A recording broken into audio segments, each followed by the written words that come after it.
So I am going to call the meeting to order. And our first order of business, I'm going to ask that you all join us in Pledge of Allegiance. Pledge allegiance to the flag of the United States of America and to the republic for which it stands, one nation, under God, indivisible, with liberty and justice for all.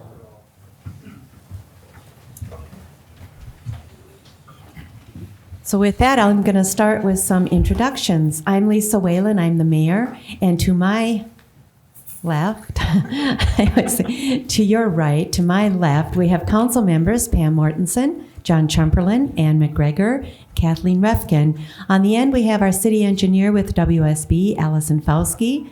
Then we have, I know Ali Pulfus is somewhere around. There she is back there, ready to take pictures. She is our director of administration. And our public works director is Gary Peters, over there hiding behind the podium.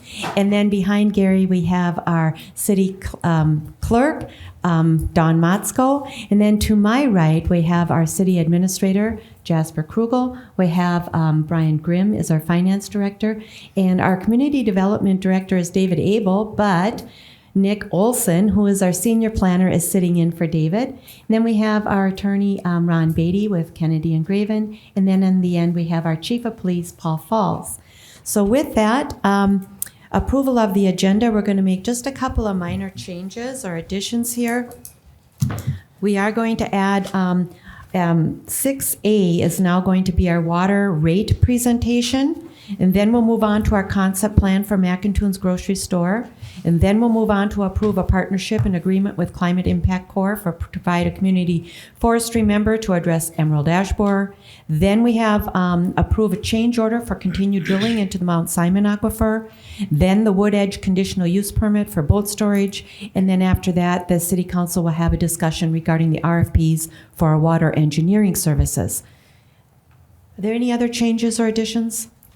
Okay, with that, is there a motion to approve the agenda as changed? So moved. Thank you, Ms. McGregor, and seconded by Ms. Refkin. All those in favor signify with aye. Aye. All those opposed, motion passes. So our first special presentations is swearing in of Officer Patrick Johnson, our newest officer. I believe Chief Falls, you will take that. Yes, thank you, Madam Mayor and Council. It's always an honor to swear in new staff. So tonight's an exciting night for the police department and the city. Officer Patrick Johnson began employment with the city of Minnetrista on May 31st. Officer Johnson is currently in field training, and he's doing very, very well. He'll be out on patrol soon. He does have prior law enforcement experience, so that process will likely go much quicker for him. So with that, Officer Johnson graduated from the University of North Dakota with a Bachelor of Science degree in criminal justice. Officer Johnson worked for the Medina Police Department as a community service officer for 2 years. And then Officer Johnson also worked as a police officer for the Pelican Rapids Police Department for a year prior to being hired here. So he does bring some experience, and we are very, very excited and glad to have you on board with us.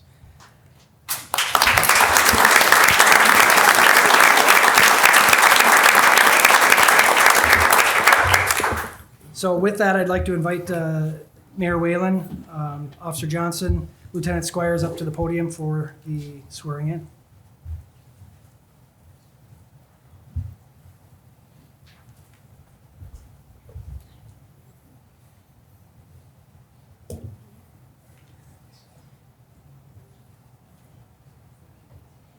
Repeat after me. On my honor as a member of the Minnetrista Public Safety Department, On my honor as a member of the Minnetrista Public Safety Department, I will uphold the mission I will uphold the mission of the department of the department by fighting crime and promoting safety. by fighting crime and promoting safety. I will uphold my badge, I will uphold my badge, my integrity, my integrity, my character, my character, and the public trust. and the public trust. I will uphold the Constitution of the United States of America, I will uphold the Constitution of the United States of America, the laws of the state of Minnesota, the laws of the state of Minnesota, the values of this community, the values of this community, and the policies of our department, so help me God. and the policies of our department, so help me God.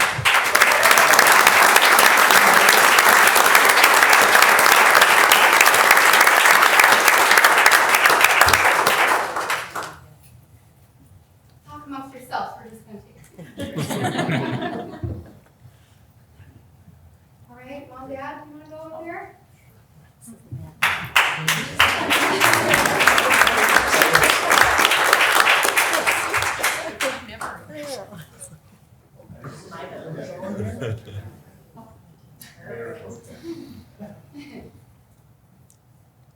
All right, perfect. Thank you.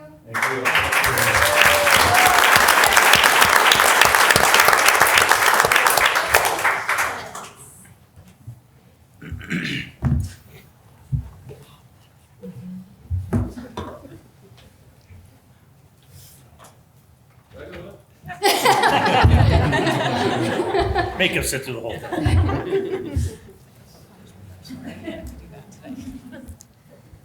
Yes, we're very excited to have Officer Johnson on our team. We're still looking for one more individual, so if you know anybody else that would like to apply, please do so.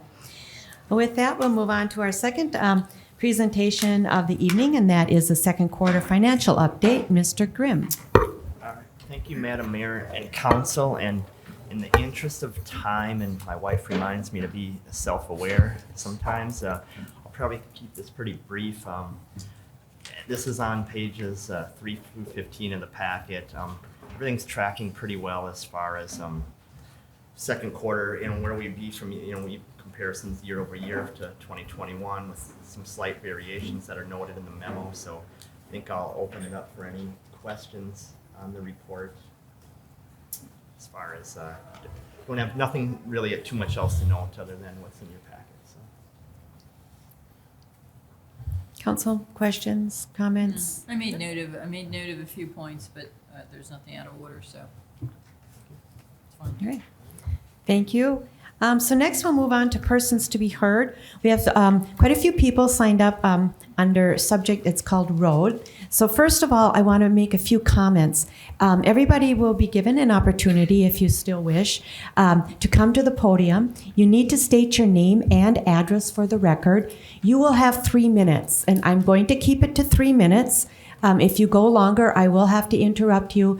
However, having said that, the city is planning on holding a neighborhood meeting, and that'll be held sometime between the mid to end of August. And at that meeting, all of you will have many opportunities to ask your questions, to make your comments. The city will also be sharing with you a lot of information, one, regarding the project itself, and also I'm sure what you're very interested in is the assessments. The city has hired a company to do a thorough analysis of what a proper assessment might be. We want to make sure that we are operating well within the realms of legal. So what is the benefit to your property? So we want to make sure that we know that. I can almost assure you that it's not going to be $25,000. So if that will help you go home tonight, feeling a little bit better, that would be great. We are not going to be taking any action or answering questions on the road this evening. That's not. But if you still would like to address the council, you're welcome to.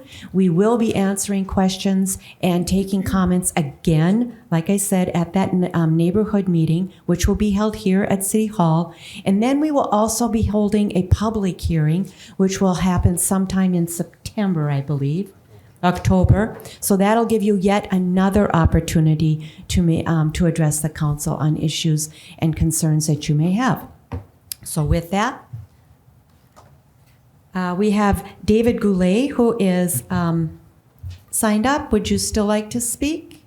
I'm just signing up for the meeting. I don't want to get to speak just because I signed up on that board. Okay, would you like to speak? No, I'm here to listen right now. All right, thank you. Thank you. Next, we have Rob Rayberger. Good. I'm Rob Rayberger. I'm sorry, you need to come to the podium here. My name is Rob Rayberger. I live at 5420 Eastview Avenue, and I wasn't aware that we weren't going to be able to ask questions tonight. But my main concern is just about the water main is probably my main concern. I know that the road needs to be done. It's kind of a no-brainer when you drive down that road, any of those roads. It's been a long time since they've been worked on.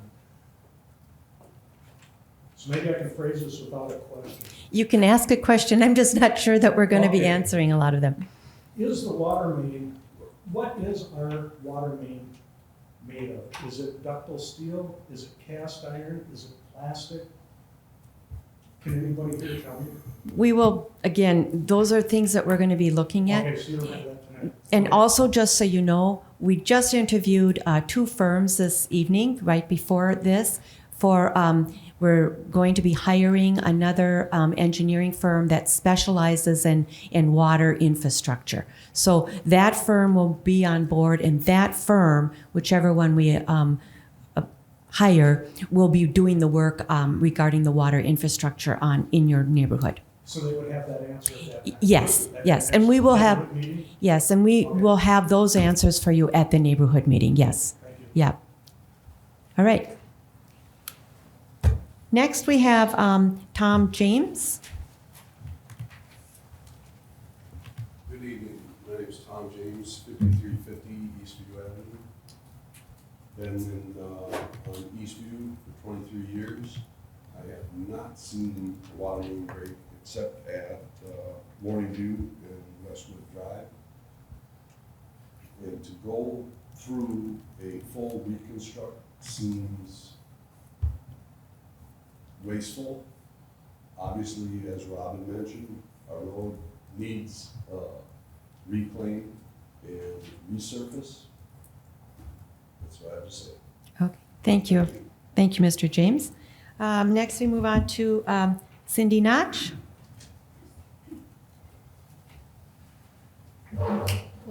Hello, I'm Cindy Notch, and I live at 1250 Morning View Drive. I handed out a color-coded map that I'd like you to take a peek at. So we all agree that our road surface needs to be replaced, there's no question about it. I'd like you to look at the map, and in the center you'll see 5 little dots. And on the 5 little dots, those are the water main breaks that were identified in my public data request. And if this map had red dots all over it, like buckshot, I would concur with the water main replacement, but it does not. So then I'd like you to look at the blue horizontal line. This is the famous creek. Somewhere around 2012, facility expansions at Hilltop and Mount Westaka created water drainage patterns up in that area. So way up by the high school, all that drains through a ravine that comes underneath County Road 110. It goes directly underneath Morning View Drive and Westwood Drive, where the water main breaks occurred, and then down into Jennings Bay. So the Hoffmans, who own that, there's a pristine little cabin right on the lakeshore side of that intersection. They came to the city because they were having some significant erosion problems because the water got really, it came at fast velocity and it was really destroying some of their land. So they came to the city, and the city undertook a $100,000 surface water capital improvement project. And I'm not exactly sure of the date of that, but because the records aren't, that's really a long time ago. Anyway, so that project installed a great big new water culvert directly underneath Westwood Drive, rerouted the creek, relined both sides of the creek bed with fabric and huge boulders all the way from 110 to Jennings Bay. And large equipment was in that area for quite some time, right at the intersection. So basically the creek had reached its banks, it had penetrated nearby soils, making for very wet conditions under Morning View Westwood Drive. And this is the only location where Mr. Peters, the Minnetrista Director of Public Works, observed the hot soil.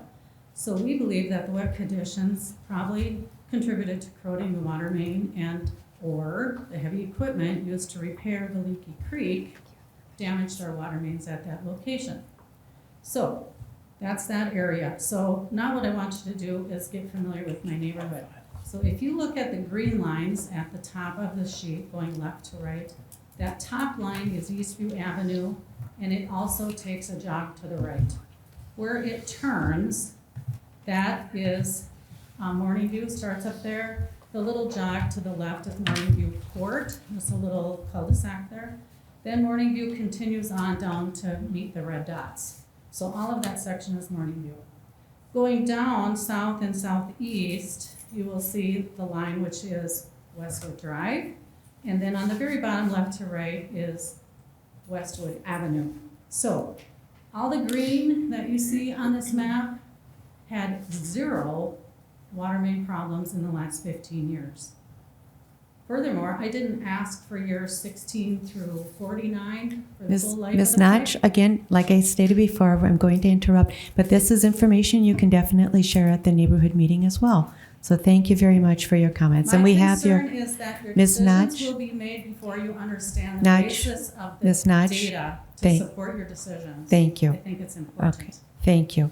Okay, next we have Mike McFadden. I'm gonna pass it this time. All right, thank you. And then we have John Mint. I'm sorry, yeah, thank you. Thank you. My name is John Minahan, and I've been a 26-year resident on Eastview in Minnetrista. And my concern obviously is the information on the road, both in the scope of it. And I'm glad you said that it might not be 25,000, and I'd be happy with that. But maybe some of this information will come out in future meetings, which I applaud you for doing.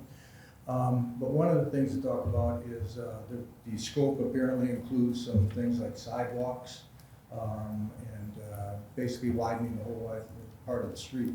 And living there for 26 years, I can tell you it's a nice pedestrian surface. I've seen people with baby strollers or walking dogs going out for themselves for walks, riding bikes. So I question the need of sidewalks, if indeed that is part of this new program.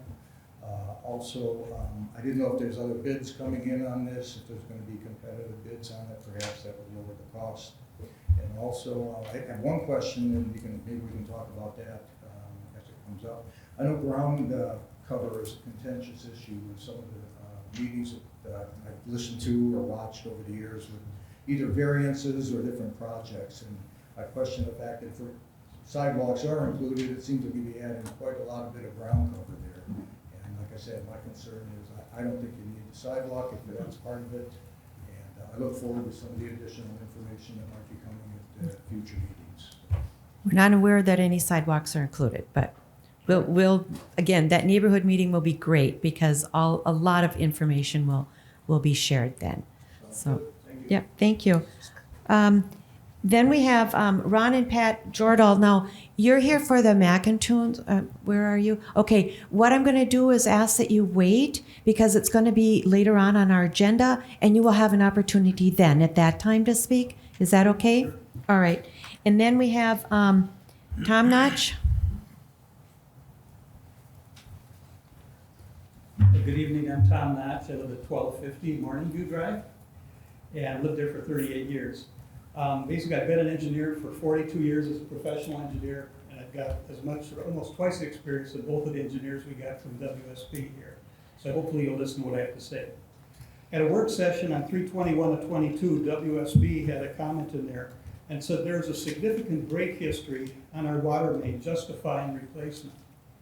This didn't make sense. We lived there a long time, haven't seen other than 1 or 2 water main breaks again, always at Morning View Drive and Westwood Drive. So it didn't make sense. My wife put in a public data request on May 23rd. After 3 weeks of not getting anything, we requested it. She finally got something. It was like in the afternoon before the city council meeting coming up. But anyway, what we learned is there wasn't a single break for 7 years in any of our water mains. And if you go back the whole 15-year period, we asked for what was the total cost of the repairs for 15 years, and it was 25 grand. And if you do the math here now, there's one thing that's been kind of faulty on your math here. You've got 5.2 million for this total project cost, and they're saying 4.1 million of it is for the road work. They say 1.1 million is for the water main replacement. We asked for the breakdown on that, and my wife did, and there's really no breakdown that we've gotten at this point. If you do the math on this, we came up with 920 grand to do a reclamation process and repave all of our roads in this area. That's based on the $54 a square yard that WSB has that they've been using and the actual areas that's in WSB's documentation. If you just round that up to even $1 million, okay, that's $1 million for the road work. If the total project cost is 5.2 million, that means that really the water cost is really 4.2 million. So if you run numbers on this, first of all, The water main doesn't need to be replaced. But if you were gonna be replacing it, you should only be spreading out the $1 million on these assessments to the different houses. The way it's spread right now isn't making any sense. The other thing I wanted to say is if you're, and you probably know this, Allison, but there's 5 tests that you do if you're studying it. We have ductile iron pipes in our road. They have a expected life expectancy of 100 years in most instances. If you have like a real hot site, like we were told we had, but I have seen no documentation, no testing from WSB on that. But typically, you test for 5 different parameters, include pH, resistivity, reduction, oxidation, potential rather, sulfides and moisture. To my knowledge, none of these tests were conducted. And that's wrong. I think we've been kind of pushed down the wrong path here, and I think there's a little bit of a lack of direction, and there really is not much incentive for the engineer to try to cut the project cost, because they make 20% on everything that's bid out, and I think that's in addition to the design fees, okay? So it's in our $5.2 million project, you're talking $1 million that would go to WSB. So there's a huge, huge conflict of interest here. Thank you, And I Mr. think the Notch. city should hire their own engineer. Thank you. And you could pay for that Thank- easy yeah, peasy. thank you. Just crumbs off the Yeah. table. You could get multiple Thank you, bids. Mr. Notch. Thank you. Thank you. If we could get Thank you. multiple bids, it'd be very, Thank you very for your easy to look at. comments. And again, we'll have more comments at the neighborhood meeting, and we'll have more information as well. Moving on then to Christine DeVink, is it Doctor? Yes, ma'am. Thank you. Thank you. Hi, I'm Christine DeVink. I live at 5335 Eastview Avenue. I am a professor of accounting. I teach budgeting. And I ask you to keep that in mind with respect to this project. The price tag on this is exorbitant. And primarily because of the decision or idea that our water mains need to be replaced. Our research has shown that, as has been already presented, they should last for a good 100 years. We've had them for 49. We're halfway there. We should get lots of new road coverage work with these water mains that we currently have. They are representative of other areas that have had their pavements, their roadways redone. Comparable projects that have been done in Minnetrista might be the Minneapolis Avenue work that was just done within the last year. And I ask that you take a look at those and seriously consider comps that have been done. We are hearing that our price tag for our project isn't going to be $25,000, but $25,000 is 5 times what our neighbors have had to pay. Comparable projects have been around the $5,000 mark, and it feels excessive, it feels unnecessary, and it quite frankly feels targeted. So I ask that you keep some of these things in mind while you're discussing this project going forward, and take some of the reactions and some of the input that my colleagues and neighbors have presented to you tonight. Thank you. Thank you, Ms. Vink. DeVink. And then we have Jenna Tice, but she's going to be on the agenda as well. So that concludes. I better check and make sure that nobody else is signed up. Is that everybody that was signed up that wished to speak for anything that's not on the agenda? Yep, and you spoke. Thank you very much. All right, with that then, that concludes our persons to be heard. So now we will move on to our consent agenda items. If anybody wishes to leave, you can do so, but you're also welcome to stay. And also keep your calendars open mid to end of August.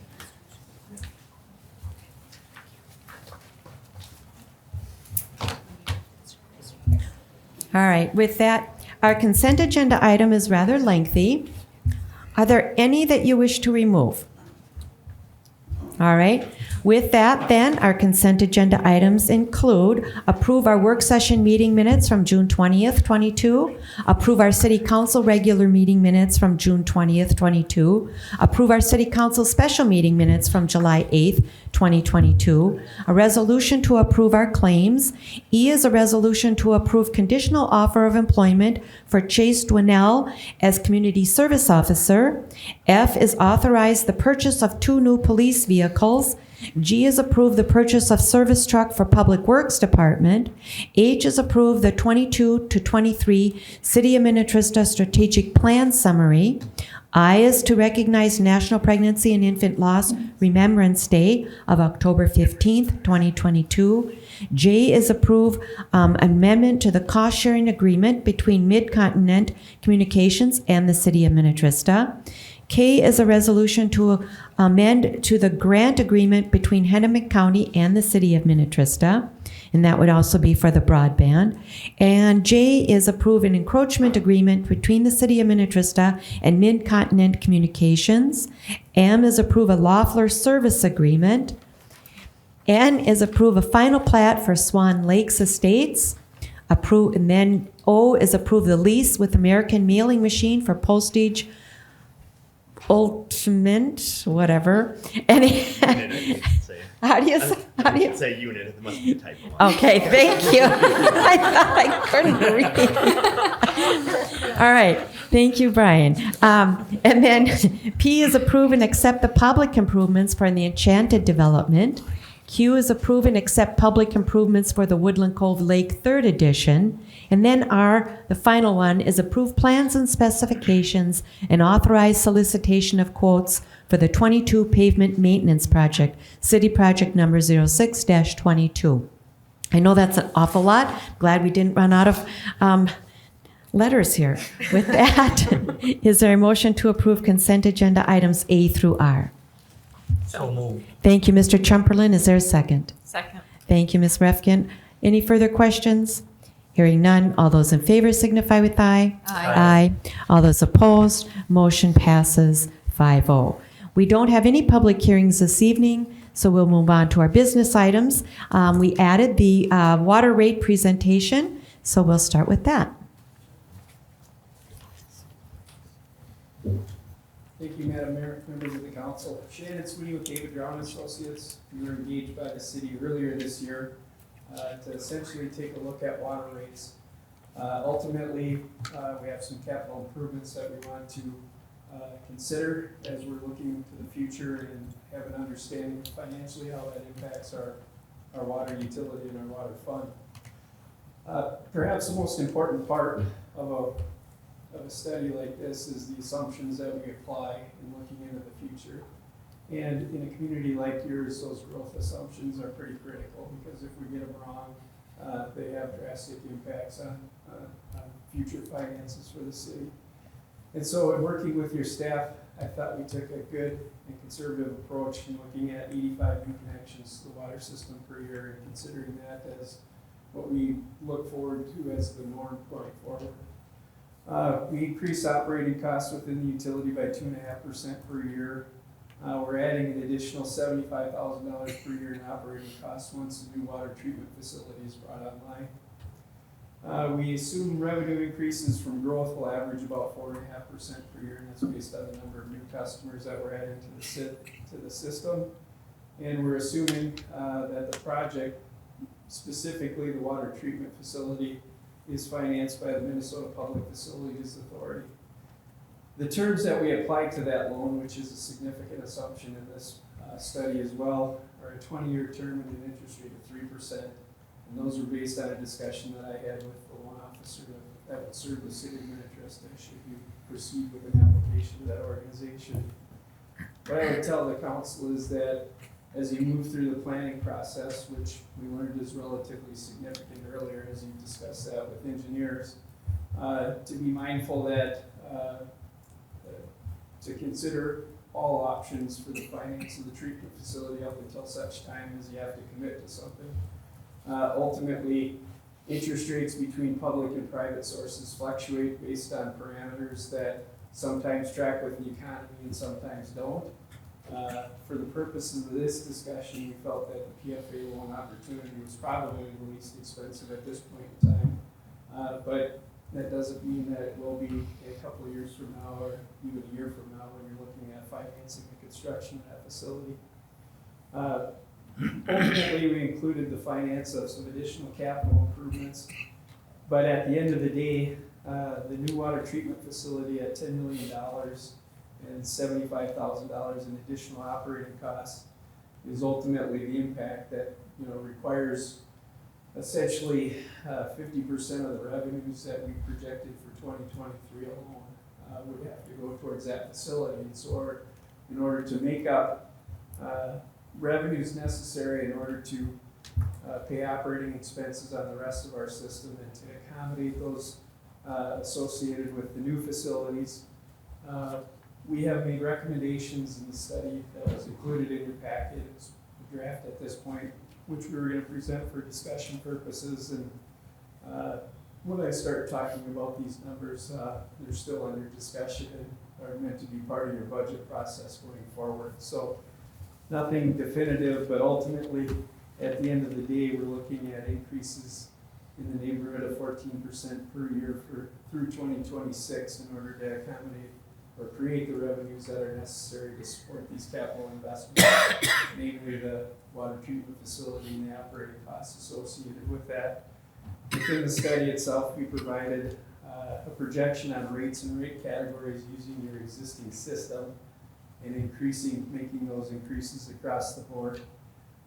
Once we get through 2026, we do think that we'll be at a sufficient level from that point forward where more modest inflationary increases will be able to accommodate operating costs, inflation and operating costs, and the regular capital expenditures that you incur within that enterprise. I would add that, you know, when we start these projects, we look for opportunities to structure around existing debt that falls off. And unfortunately, we have a little bit of time before we see those significant drop-offs, such as the 2016 PFA loan, which financed another treatment facility. We have payments of about $500,000 on that through 2035. We have 2016 A bonds, which I believe were a significant reconstruction project that will have final payment in 2031, which is $204,000 per year. 2017 C bonds free up another $45,000 a year just before that. So while we're not able to structure around those debts that drop off for the current project that you're staring at right now, I think the good news is that as these facilities age, you will have capacity as those significant debt service payments drop off in order to do the significant remodels, renovations, and retrofits of those facilities. And so that capacity is going to be needed. It will be used probably for projects like that, but we think it will be available in a timely fashion. So again, we see more of a step up in order to implement a pretty significant new facility in the community that consumes roughly half of our revenues. And some time for growth to catch up in order to help make that a little bit more of a palatable portion of what we're trying to generate in revenue through growth. So more than happy to answer your questions on the information provided, the assumptions used, etc. So. Questions, Council? I know we'll be having more discussions when we talk about budget for next year. So thank you very much. Probably the only comments I'd add is, I think we're positioned okay to be able to absorb these rate increases. I mean, I think our rates right now are more on the low to medium end, and we'll be trending probably more towards, that median, middle area when you compare to some of our neighbors. So I think that they're definitely, as far as when you do some of that analytics and compare to our neighbors, we're not going to be like an outlier by implementing these increases. And as Mr. Sweeney stated, each year we'll look at, and if we have 110 connections versus 85, we can maybe do a 10% increase versus a 14 or 10 or 12, so as the mayor was stating too, we'll use this as a tool during the budgeting process and have flexibility knowing that this is a good guide to use. So. Okay. All right, thank you very much. So with that, we'll move on to business item number, actually, it'll be A, which is the concept plan, well, B, it's actually now B, concept plan for McIntoons grocery store. So what we're going to do, I know we have one couple here that wishes to speak, but what I think we're going to do is I'm going to have staff make whatever presentation they're going to do, have McIntoons chime in whatever they would like to do. I know I have some comments, and the council members may have some comments or questions. Maybe some of your questions will be answered during that process, but certainly if not, you will be given an opportunity to also address the council. So with that, Mr. Olson? Yes, thank you, Madam Mayor, members of council. This item on your agenda is in the Woodland Cove neighborhood. It is a concept sketch plan for a 48,000, I believe, square foot grocery store and a multifamily building somewhere in the 140 to 148 unit total. In your staff report, I gave a little bit of a history about the Woodland Cove neighborhood. I'm sure most of you are pretty familiar with it, but it's a process that goes back to 2012 when the preliminary plat was approved for 1,071 units on roughly 500 acres. The site we're looking at here is in the northwest quadrant of Kings Point Road and Highway 7. A lot of the concerns, this was presented to the Planning Commission back in June, and a lot of the concerns were traffic. So there was some additional information in your staff report that kind of outlines how this was all looked at during the preliminary plat process. Looking at the main connection here at Highway 7 and Kings Point Road, but there's also a connection Lotus Drive east to County Road 44. There was a committee made up that included the city, MnDOT, Carver County, Three Rivers, and the developer at the time to try to figure out what the best means of an intersection was where Kings Point Road and Highway 7 intersect. And the conclusion was based on the 1,071 unit development and a commercial component that a roundabout made the most sense. So that's what we're looking at here as part of this. That would be the main access point for this. And another thing here we're looking at is the unit number on the multifamily. It was planned to have 108 units, but as you can see, the developer is showing 140 to 148. Back in I would say, we were planning for the 2040 comp plan, which was about 4 years ago. We kind of worked in the ability to consider additional units without needing to go through the comp plan amendment process. And that number was actually all the way up to 188 units. So you can see the 40 units additional here are well within that range. So we'd be looking for a little bit of comments and discussions from the council on that if that's something that they're willing to consider. And we do have the developer of the multifamily here that can maybe speak to that a little bit more. I guess I'll kind of give a little bit of a rundown of what happened at the Planning Commission meeting. I think the applicants of the grocery store did a great job of kind of recapping that as well. But obviously the concerns were traffic, more congestion with a lot of the movements along the east side of the building. When you've got the coffee shop, you've got grocery pickup, and you've got deliveries for stocking of the store. So some of those things were concerns of the people that were speaking at the Planning Commission meeting. And the Planning Commission did kind of gravitate towards that. Looking at, screening options. Is there a way to create some buffering, some landscaping, take away from some of the things that the, adjacent property owners might see. And I would say, that's kind of I guess more or less the quick rundown of it. I'm here if we have questions. Otherwise, we do have representation from McIntoons, the grocery store, and then Doran Companies for the multifamily. Thank you. Anybody from McIntoons, would you care to add anything, make comments at this time? Okay. So I'm sure you can answer questions, though, if we have them. So I'm going to start out with a couple things. I did talk to our engineer earlier today, and it has to do with traffic flow. So, and I know generally what you like to do, or what engineers like to do, is do four-way intersections. And so I'm having a little bit of a problem. I think, here's my idea, is I know you had that turnaround for the coffee, for the drive-through coffee thing, and you kind of redid that. That really isn't really a good situation. So What I'm wondering is rather than doing, can you go back to the one you had up there? Oh, sure. There.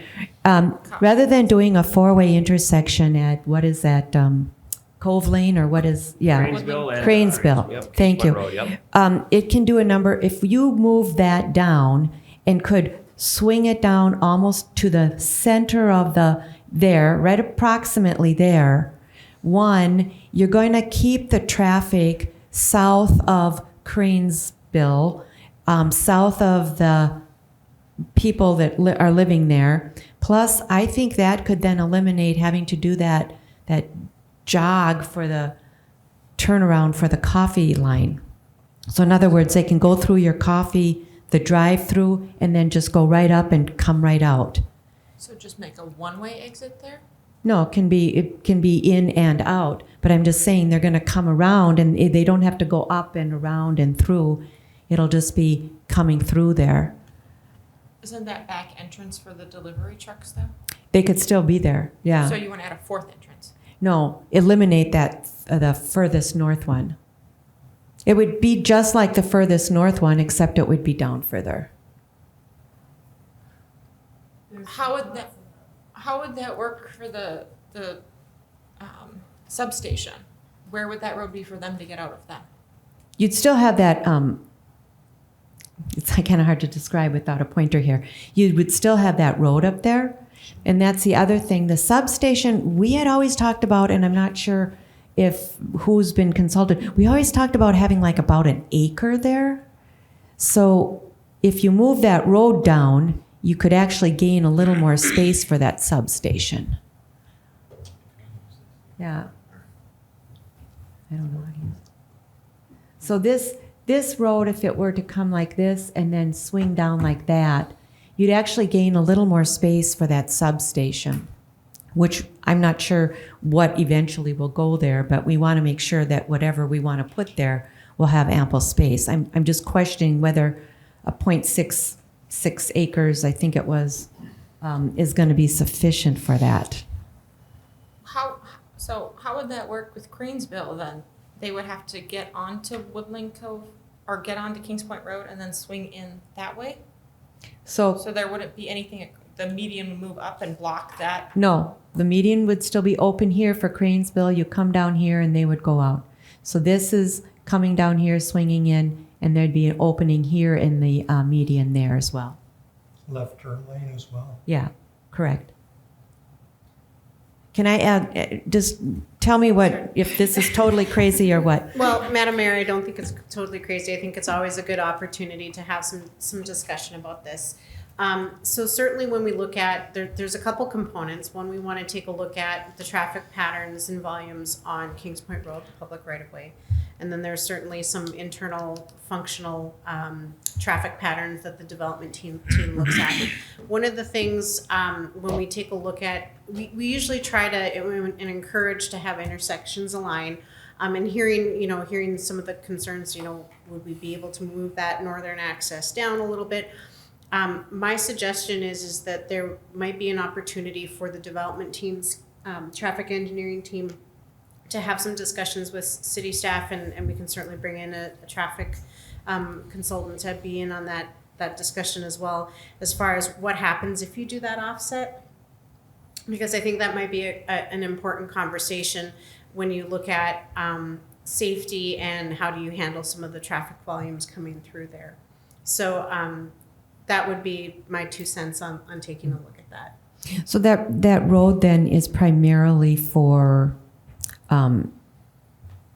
deliveries. Is that kind of the thought? There's also outlets in the back area. Okay, for the outlots the 2 outlots. Any idea what the outlot C is? Is that commercial?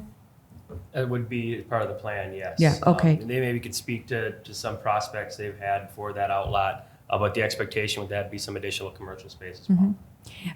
Okay, so you're saying that this entrance is also for that, right? Okay, so why wouldn't it work if it was further south?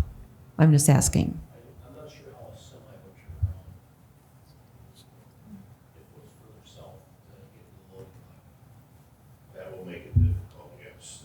The semi traffic, because now you're making everybody have to U-turn to that entrance unless we put another hole in the median.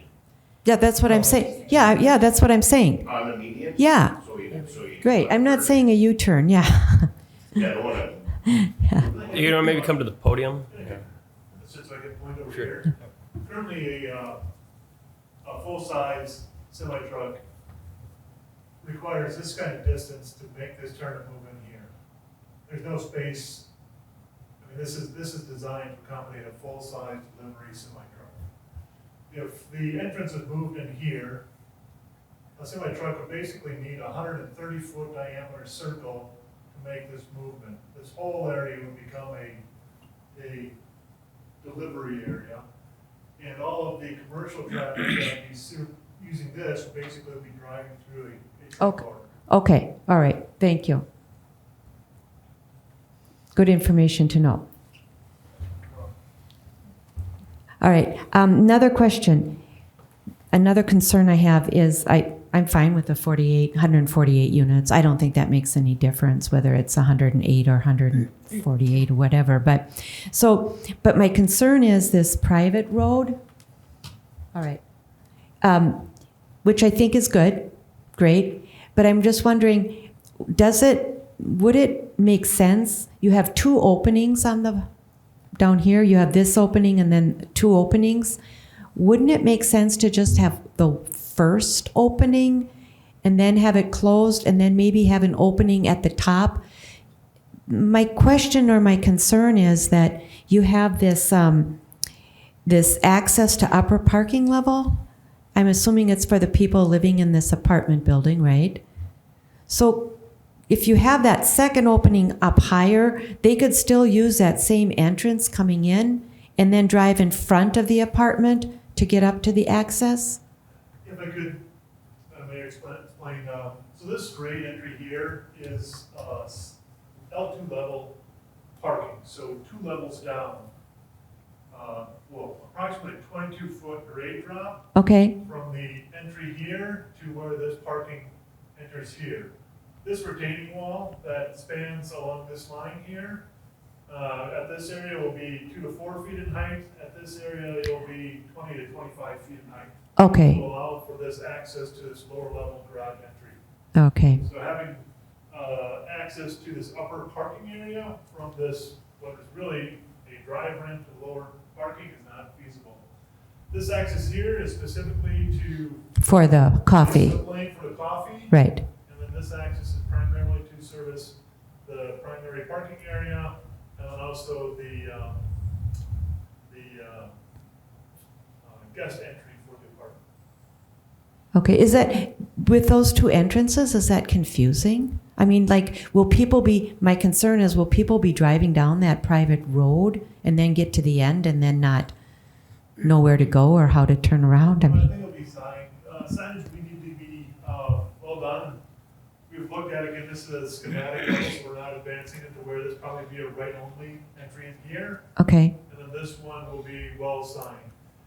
Are there going to be like monuments or something there? Yeah, signage. To, When you get to this point, it's gonna be a ramp going down, and it won't be inviting. So Okay. If you Okay. go to that lower level, you are gonna see the grade dropping down to an area that won't be inviting, and I don't think Okay. people are gonna want to see more. okay, that's, I was just thinking, well, what's going to stop people from going down that road and then ending up at a garage that they can't access? Okay. All right. Yeah, those were my comments. I'm just wondering how we can mitigate the impact for the four-way intersection there. Any ideas there? The north one, Yeah. and mitigate from, Well, so here's what I've heard, I mean, so here's the thing. You're going to have people coming out of their homes, going onto Kings Point, and the less traffic you have to the north, the better off, So I'm just wondering, is there any way, and I understand you want to try and do a four-way. Are you going to do a four-way stop sign? Is there going to be a stop sign? What's... Madam Mayor, that's a good question. So included in the packet is a recommendation to get some traffic volume generation, turning movements, those sorts of things that we've requested the development team to provide, so that we can certainly look at how many cars will be turning in there, what kind of signage would be appropriate, how long should the turn lanes be. So I think that's all good information that and direction to provide the developer as far as coming in with their plans for city council approval for consideration for approval. So we don't know at this time if these turn lanes are going to be long enough? That's certainly one of the things that we would like to get some more information on, is to take a look at what they're looking at for particularly the southern two entrances, Right. to take a look at what the turn lane queuing, if that's sufficient stacking space. So Lisa, your concern with the northern entrance is that people coming from farther down Kings Point Road are going to turn in the back way? No, coming out of Cranesville? And they're going to have to cross the traffic to go the other way? They're going to be making most likely when they come out of Cranesville, they're going to be making a left turn. Right. So it's going to be a four-way intersection. Well, And I mean, their issue, so the people coming on Kings Point will obviously have to turn in, but the people coming from the northern part of Kings Point, that's going to be the same amount of traffic that Cranesville already has to face Correct. when they pull out. Correct. They already have a stop sign. Correct. So, But they're going to be there's going to be a lot more traffic going north on Kings Point. well, not past that intersection. I mean, the only people going past there live up there. Okay, but the intersection itself is going to be more traffic. There's going to be more traffic at that new intersection because another entry into this development is going to be there. Right, but that entry would primarily be used for the people that live in the apartment on the upper level parking and the trucks until there's development on that other outlot. Right. Otherwise, the traffic they're gonna have is the ones leaving Caribou and coming out that way and then making the right-hand turn to go south on Kings Point, which won't affect people on Cranesville as much because they'll just need to pay attention. I mean, I think putting a four-way stop there's a horrible idea. I'm just asking because I mean, Madam Mayor, if I may, I think that's certainly something that the development team's traffic engineer could take a look at that and note the concern that's been brought up this evening and provide a comment based on what they're seeing for trip generation on whether or not a four-way stop is warranted. and maybe not now, but maybe down the road if they're depending on what goes up in that other commercial area. Who knows how much traffic that intersection will see. So I just think if it's going to remain a four-way intersection, then we need to consider that. My only other question is, are we going to, again, this is a what if, down the road, that other commercial lot that's, let's see, between Cranesville and the other one on this side, are we going to allow more entrances onto Kings Point for that development?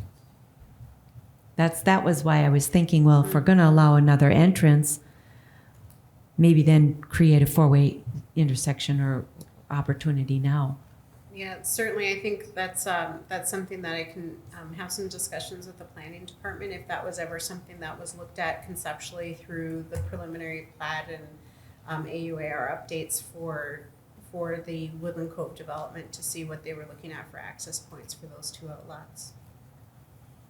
I don't know. Do you know if there was any access points for those? Off the top of my head, I don't know what the plan was, but I mean, obviously, each commercial site, one has 3 frontages and one has 2, so there are options there, depending, and it might depend on what use is ultimately there as to what access they dictate, and what makes the most sense. But off the top of my head, I don't recall exactly what the thought process was or where they thought those lots would access.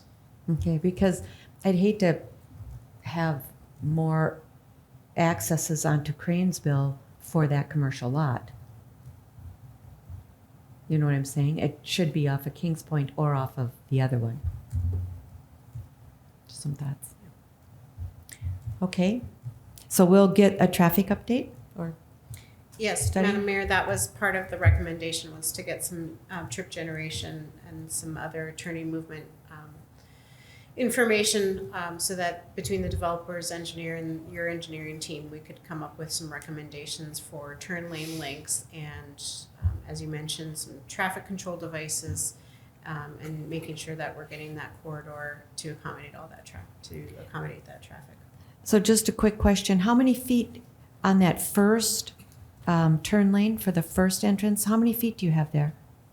I think close to around 100 feet. For the turn lane itself? Okay. Well, the one that's being proposed to be installed, this one? No, one below. This one's already constructed, so I think it is around 100 to 120 feet. Okay, so about 10 cars? Yeah, that one's in place already. Mm-hmm. So that's like 10 cars about approximately? Yeah. Okay. Okay. And I believe this one was designed to mirror that one. Mm-hmm. Okay. Seems like it should be enough, but we'll find out, right? But I agree, Yeah. City's engineer, that we can review that. It's pretty customary with developments of this nature, and the finding of that traffic information will be helpful to all parties. Sure. Thank you. All right. I have a comment on your re-proposal of the Caribou turnaround. Can you flip to page 154? So it's up there. So that's a four-way intersection there. So now if I'm turning in coming from Northern Kings Point Road, I have to cross people going straight through to the parking for the pickup groceries, cross the people leaving Caribou, cross the people going to Caribou to get to the main entrance of the store. That's a lot of people I have to look out for to get to the front of the parking lot.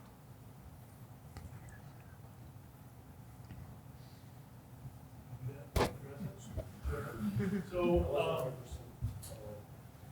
I think retail environments are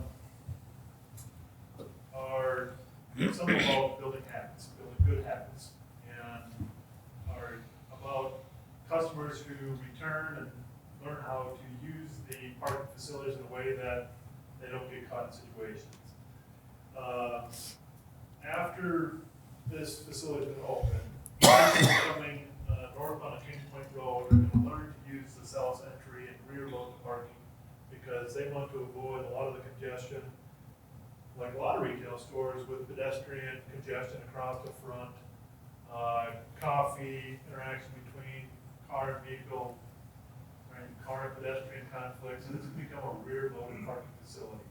So the entrance on the south side of the project site is probably going to be a primary entrance for both entering and exiting vehicles from the retail store. That's just the way retail works, and people tend to build habits. For coffee has to come through here to get staging. And this is coming in a fairly common approach for supplementing accessory uses on these type of facilities where we stage in the parking lot and we provide a lot of stacking.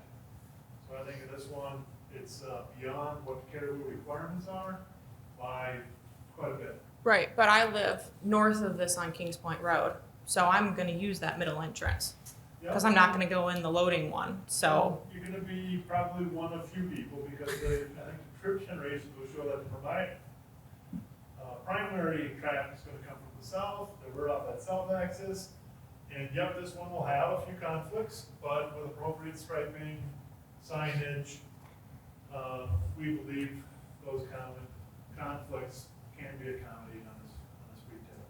Is it perfect? Retail developments definitely aren't perfect and all. It's kind of a balance of safe access, safe pedestrian flows, and accommodating access to and fro. What we tried to do with this reconfiguration was remove the ability to park here, which removes one of the conflict points. So no longer is there parking along this side. We got redundant access for pickup, being able to come in here, being able to come in here. We've reshaped this to have better directional flow or separation from the truck staging area, which we believe is beneficial. And we've provided the opportunity for the coffee people to make a choice. Do they want to exit back here and exit southbound? Or do they want to exit through here and exit northbound, or exit here and again go southbound? So we're providing that exiting traffic from the coffee to have, again, more options than it did previously, in a safe condition. In our next middle, you'll see there'll be a stop condition here. We're gonna have a stopped condition here. We'll have a stopped condition here. And you do not on retail stop the incoming traffic, so you stop all the side approaches and let the incoming traffic go in without a stop condition, so we don't back up this intersection here to the west of our buildings. Chief, do you have concerns about that? Mayor and council, that this approach does seem to make sense to me, only because I have experience in a lot of drive-throughs. And if you don't have proper staging, it causes traffic problems. If they're hanging out into the road or even the parking lot, it's gridlock. So I like this approach. That seems more than ample to me. And I know that, again, there's nothing perfect. But I think they've addressed what would be one of my largest concerns, is to get that traffic off the main road and then also not blocking the parking lot where people are trying to get around and driving unsafely.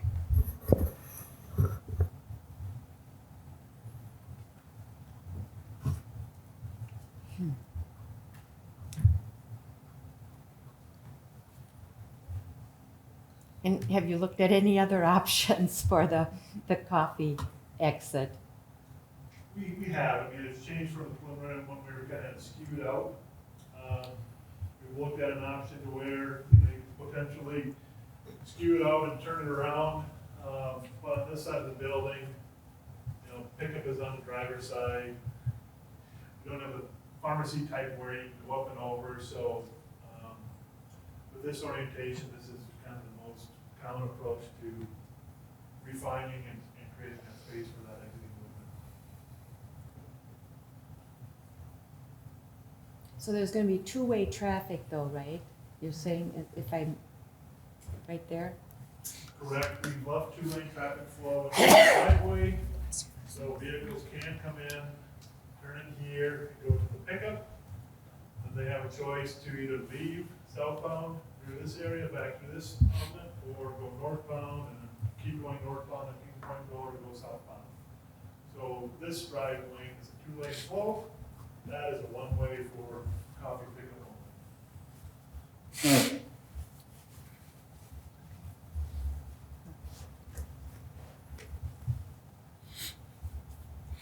Be nice if it was just all one way. It was all one way? Yeah. I don't know if you can do that, but I'm just saying for traffic flow purposes. We can look at the traffic numbers. We were actually trying to avoid moving more trips to the north entrance because we thought that would be undesirable. Right. But if that is not the case, if it's more desirable to balance out trips between the three axes, we certainly could look at that. I mean, if I'm picking between your original one and that one, I like the original one more. Because then when I'm turning in, I don't have to worry about getting hit from people coming both directions. Because in the winter, if that gets icy, they're not going to stop coming out of Caribou. They're just going to get right on Kings Point Road. The winter one still had a two-lane traffic flow. Right, but when you left Caribou, you kept going straight. Correct. You can either scenario, yeah. So in the first scenario, there was a road between the parking area and Kings Point? Yes. Can you point that out? This is a drive lane. This is standard. Okay. 28, 30-foot drive lane that did not have any segregation from this drive-through. Okay. So that's what we're trying to create is segregation from the drive-through, this drive lane, and eliminate the parking here. Where did you so you put the parking that was there, where did that go then? We're over parked already. So Okay, so would a median work? I mean, to direct the traffic going, I don't know. I guess we can talk with the operator, and if a one-way is desirable, a one-way traffic flow on this one could be a possibility. But What do you anticipate, how many people are going to be going through the drive-through? Any idea? I mean, We would have to get counts from Caribou. okay, We don't currently have them. okay. Okay. Well, I'll tell you what we'll do. We're just going to go to Jordal's real quick. If you would like to come to the podium and make some comments or have some questions, you're going to have to state your name for the record, please. I'm Ron Jordal. I'm Pat Jordan. We live at 4721 Fox Club Drive, which is right off of Woodland Cove Boulevard. And as I look at this map, I'm assuming that big road that goes to the right is Woodland Cove Boulevard. Is there any access from that intersection into the complex, or is that blocked off?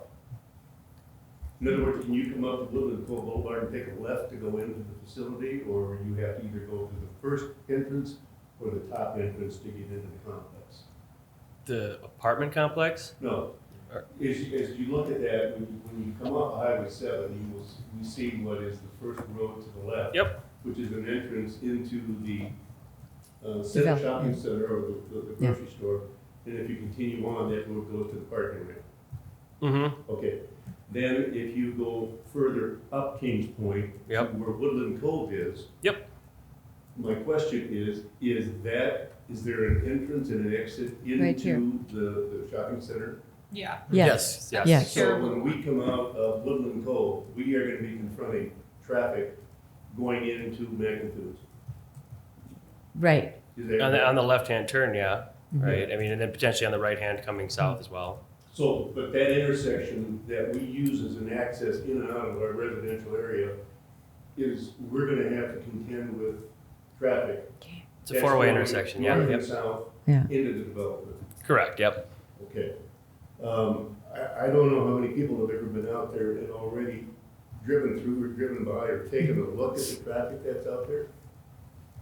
There is substantial traffic already, and especially if you come down Kings Point and you try to get out on Highway 7 now, at certain times of the day, you will sit at that roundabout for a very long period of time trying to get on Highway 7. And now we're going to be putting substantial additional traffic through that roundabout, pointing north, getting into the commercial development.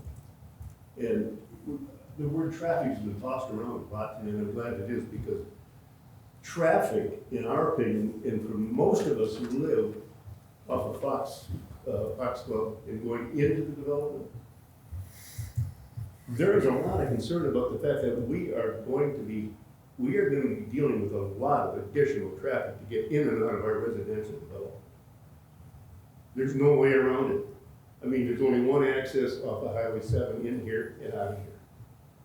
So you're going to have the bottom one, you're going to use our road, Woodland Cove, as an access, and then you've got Cranesville. Well, for those of us who come in and out of that development all the time, that is going to be a problem. If you're going to do a study, I've heard the word study the traffic here.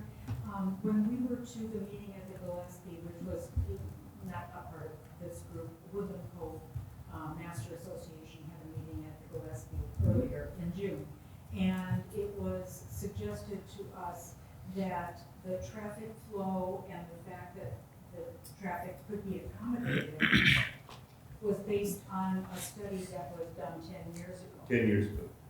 So our concern is, has a traffic study been done here in connection with this new development now, or is it planned to be done? So a traffic study was done 10 years ago, but it took into account the entire 1,071 units that Woodland Cove would be generating, okay? And that number has not fluctuated at all. And the way that they do their ADTs, their average daily traffic counts, they take a unit and they say each unit provides so many trips per day. So that formula hasn't changed. It might once we get automated cars, but having said that, this one access onto Highway 7, that was determined by MnDOT. The city wanted more access, but they said no. And so and then they said we can have this one access, and they did a study, and they determined that the roundabout was the best way for the people in Woodland Cove to get in and out of Woodland Cove. I agree with that. So, right, and as you know, it used to be a 2-lane, now it's a 1-lane. The 1-lane is much better than the 2-lane, believe it or not, and the chief can attest to that. And then the other thing is, what we don't have control over is the people from the west that are coming, that are driving east in the mornings and so on. We don't have control over that. Now, what we can do is maybe through this traffic study that they're going to be doing, we might have to add stop signs at some of these intersections. We don't know yet. So that's a traffic study that we're going to be doing. How many trips, how many vehicles are going to be driving here, going into Macintoons? How many are going to go there? How many are going to go on the other one? Do we need a stop sign in order to facilitate a safer intersection? So that's what we're going to look at. I guess my other question is that, is it necessary to have people using Woodland Cove intersection to gain access? No, they could actually eventually use Lotus Drive. But you're providing an access to them now, the way it looks, correct? When you get to Woodland Oh, you're Cove- saying on the development, they need that so third. When you come to Woodland Cove, you can go right into the development, or now you're saying you can go left into Magnitudes. Right. Okay. So my point is that we don't have much contention for traffic there now, other than the residential traffic. But we are gonna have contention for control of that intersection when you start pumping a lot of traffic up Kings Point Road. For those who don't go in the first entrance, which looks small, I don't know how big that main, the entrance off of Woodland Cove, are they the same size entrances, or is that gonna be the grand entrance into Magnitudes? I think this gentleman kind of, and then I'm going to stop you there because you've exceeded your 3 minutes. But I think this gentleman was saying that most people are going to be using that southern entrance. However, maybe they could make it slightly bigger to make it more accommodating or more interesting to access the grocery store from the first entrance. That would, yeah. From Highway 7 to that first entrance, if you take a left, what's the distance between the It's about 120 feet, maybe 150 feet. There's a turn lane. About a 10-car lane. The turn lane is that distance. Okay. The separation is probably close to, I don't know, 250, 300 feet. Yeah, and that's the other thing we're going to be looking at. That turn lane maybe have to be extended depending on what the traffic study says.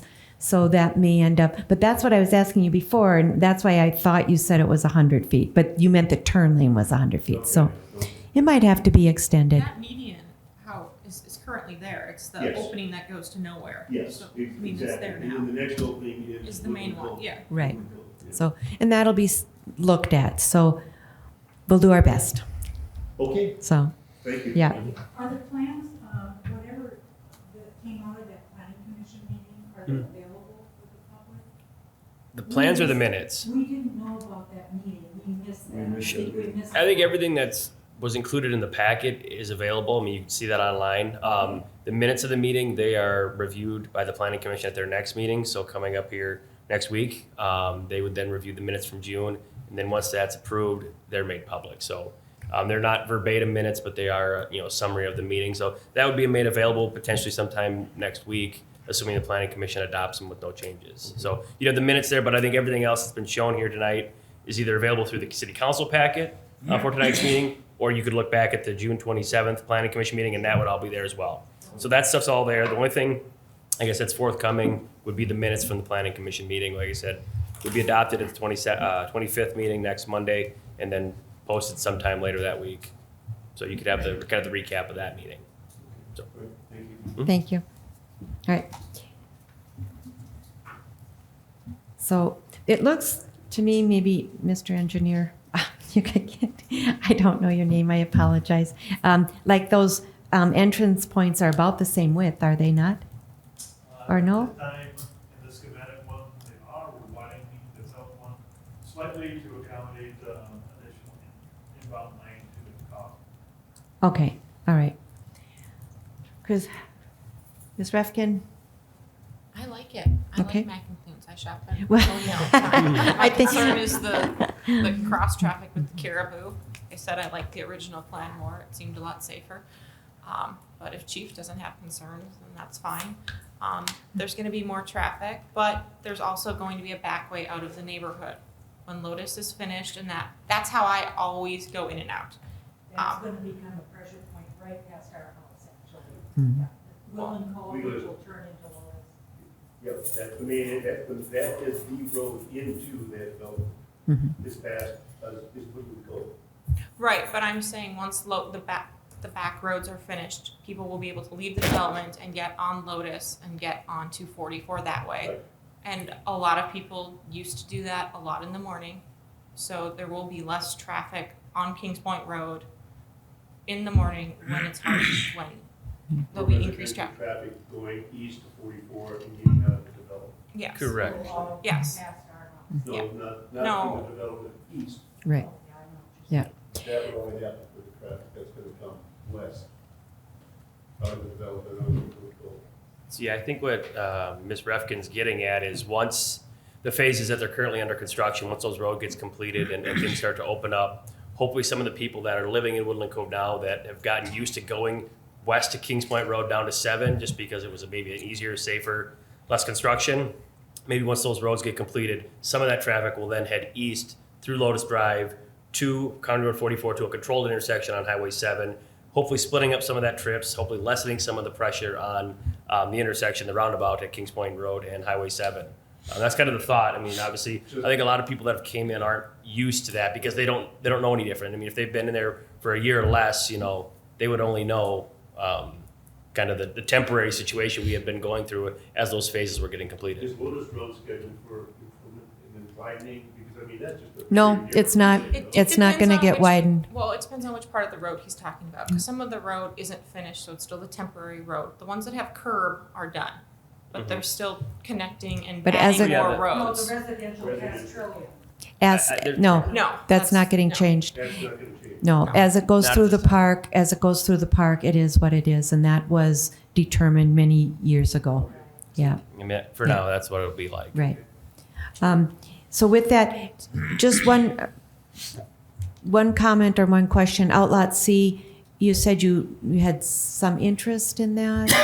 I mean, do you need what I'm wondering is this 0.66 acres for outlot, lot 1, block 2. I'm assuming that's for the city, right? Okay. Correct. Is there any chance that can be a little bit bigger? I just want to make sure that we're going to have enough space to do what we need to do up there. Originally asked for a half an acre and we kicked it up. I thought it was an acre. I believe he's correct. I believe it was a half acre. Oh, darn it. Thought we could get more. Okay, well, will you give us more anyway? Okay, fine. And then the question, would we have access, so let's just say it's a public safety building of some kind. They would go right out to Kings Point Road, right? I mean, they wouldn't, the entrance into that parcel wouldn't be off of, okay, where's my pointer? The entrance into this parcel wouldn't be here, it would be on Kings Point Road somewhere, right? We preliminary looked at it, and again, we're not city's emergency planning. I know. But we have looked at that would have a dedicated exit onto King Point Road, fastest route out. Right, that's what I'm, Probably rear load off of the private drive into the facility. As typically emergency vehicles will have a drive-through, pull-through type facility. okay, so you're saying on the northern end of that parcel, that's where they would exit? Get an exit only, yeah. Yeah, That's what he was okay. saying. Chief? Madam Mayor, I believe that would be ideal because as a public safety facility, the primary function of that would be to put a couple of fire trucks in there, not a full-blown fire station. Or ambulance. or And whatever. one or more of those could be large, so that meant that direct access would be vital. Okay, all right. Would it add any value to have a left turn lane at the very first intersection? That would, from my perspective, if I was going there, would entice me to stage to turn into the grocery store there instead of going down to Yeah. the main. There is an existing turn lane already constructed. Oh, is there one there? Yep. Yeah. Yeah. A left turn lane? Yeah. There is, yep. People stop there all the time. And that's the But it one they're doesn't gonna go look and anywhere. see if it's long They're enough. stopping and checking their phone to see if they're long. They're supposed to be going that way. Yep. Okay. Well, good. That's what we're gonna look at, to see if it's long, if that whole median is long enough for From off of 7. yeah, right, Yeah. because that's the concern, yeah. Okay. Any other comments? Otherwise, I know that Jenna and her crew has been doing a lot of work on this and working hard to make sure that it's going to be a great asset.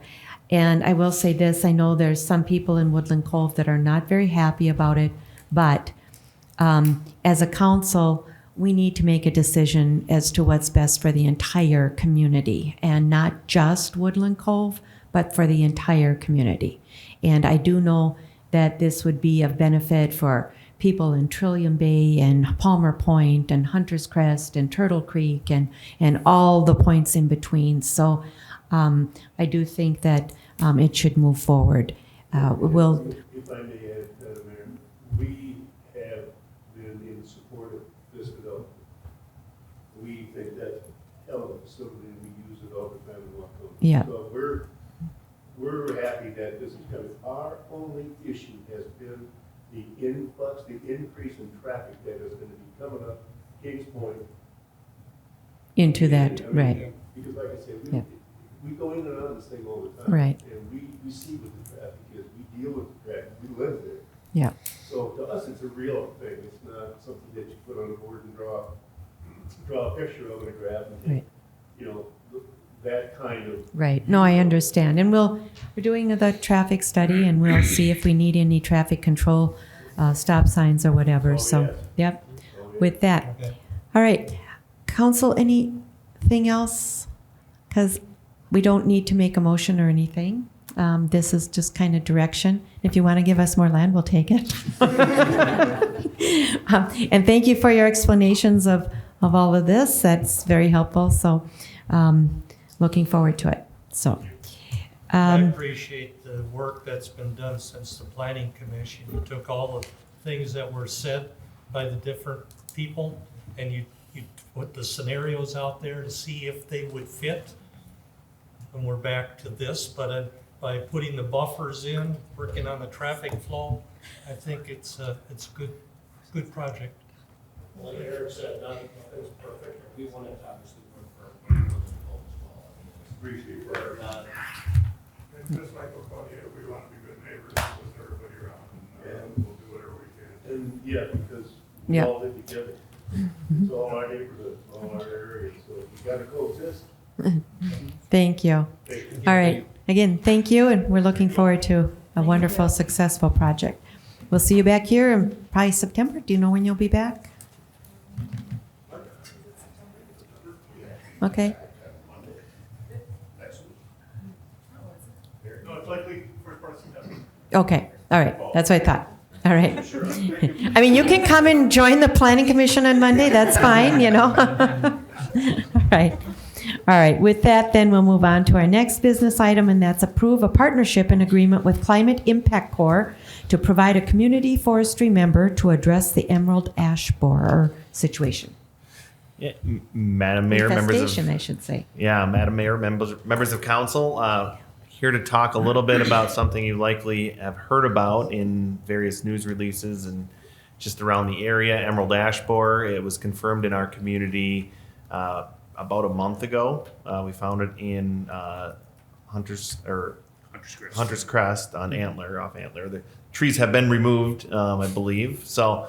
But it is confirmed in our community. One of the items that really would help us address emerald ash borer in our community is some of the things that are described in this memo, a public tree inventory, so looking at the location of our trees, what the species are, the size, and a health assessment, and then the development of a emerald ash borer management plan. So what these plans, if you haven't seen these, look like, it'll look at an ash tree and it'll say, what are we going to do with an ash tree based on its size, its location, and its health? So you want to generally try to treat, there's treatment options. We've done some treatment of our ash trees in our park system. But you want to treat the high quality ash trees and then maybe look at replacing some of the low quality ash trees with some more different species, diversify our urban canopy. So those things haven't been really kind of fleshed out here, and that's what this community member would do. This is a program through AmeriCorps. You've likely heard AmeriCorps. It's a very large organization. This is an offshoot. It's the Climate Impact Corps. And in particular, they produce that or provide that community forestry member. So in kind of preparation of talking about this, Gary and myself have had, I think, a conversation, a call with this group, talked about it. We've applied for this position to see if we would be a good candidate for that. They've gotten back to us and said, yes, yeah, you would be. So the member is available if we can approve it tonight. So one of the major things that comes up is, well, what is this going to cost? What is this going to cost us to have? And really, there's a nice little nice little sheet infographic that was included in the packet that kind of describes, what our local costs are versus the costs of the Climate Impact Corps. And really, we have I'd call low to no cost. Really, we have some management time in Gary. Gary would be the primary supervisor for this individual. There's office space, a computer, potential transportation within the city to do the tree inventory. Things like that. Any mileage that would need to be reimbursed for on their own time for like trainings that we would require them to go to, things like that. That would all be covered by the city. So a very minimal cost. We wouldn't actually be paying any stipend or any wage. That would be covered through that Climate Impact Corps. So I've had in my career 3 members of this group. So I've had very good success rates with them. Gary and myself would actually be part of the interview process to select this candidate. If it is approved tonight, I believe that selection would happen sometime in August, and then hopefully we can get somebody placed that can identify trees and also be kind of tech savvy and shoot GPS points and get it incorporated into our GIS system. So really what we're looking for is approval tonight to partner with the Climate Impact Corps to secure this community forestry member with the tasks to develop that public tree inventory, the emerald ash borer management plan, and then a public outreach, so an education component of, hey, what to look for, not only on the public property, but on your private property. One thing I will note is that I did reach out. I was having a conversation with the St. Bonnie city administrator about some water interconnect things, and this came up, and I said, it might make sense for St. Bonnie to also do a tree inventory. I said I don't really want to get into doing a management plan with ours, but they're going to be in the area. It might be somewhere where we can partner with them. No real answer, so that's something that might be a possibility to kind of partner with our neighbor just to get a tree inventory done. Just the amount of time that this is an 11-month membership, so likely they'll be able to do Minnetrista, potentially St. Bonnie, and they'll have time to really work on some of the planning aspects. So I have reached out, no comments back from St. Bonnie on that, but I thought it'd be appropriate. They're going to be in the area. It would make a lot of sense to potentially partner. A good neighborly thing to do, kind of a good gesture. Yeah. So who pays for their time? So it's a federal program AmeriCorps does. Okay. So Right. And then a lot of what you get is you get experience in the public sector. You also get some, I believe, some federal loan forgiveness potentially by embarking on this program. And then it's got good experience. They have a good reputation. So when you're a young adult trying to get a job in the industry, this is good resume booster. Yeah. Okay. So what's the finished product? A database that identifies number of trees, species of trees by streets, or how detailed is it? It's very detailed. It's actually more detailed than that. It's actually a GPS location, a point on a map that you'll see, and you can query it and say, where are all our poor quality ash trees? And you can look at it in that manner. You can look at base a breast diameter height, BDH is what they kind of look at. And you can look at it that way. You can look at it a bunch of different ways if you want. So it'll be very exact. And this is just to be clear, only public trees. So no private trees. So just things that are in our boulevards and in our parks and publicly owned land. One component that I thought would be really neat is I know Three Rivers Park District has already done this with a lot of their land. So, looking at our community as a whole, we could kind of have a whole database of those publicly owned trees. You could look at areas where you could look at hot spots where there's a bunch of ash trees and say, oh, we really need to diversify our canopy here. Look at it in that way. So really what you're going to do is you're going to say, you have a tree fund, right? I think we've talked about that a few times. Emerald ash borer is kind of the lurking giant that we've kind of, Gary has talked about of being prepared for.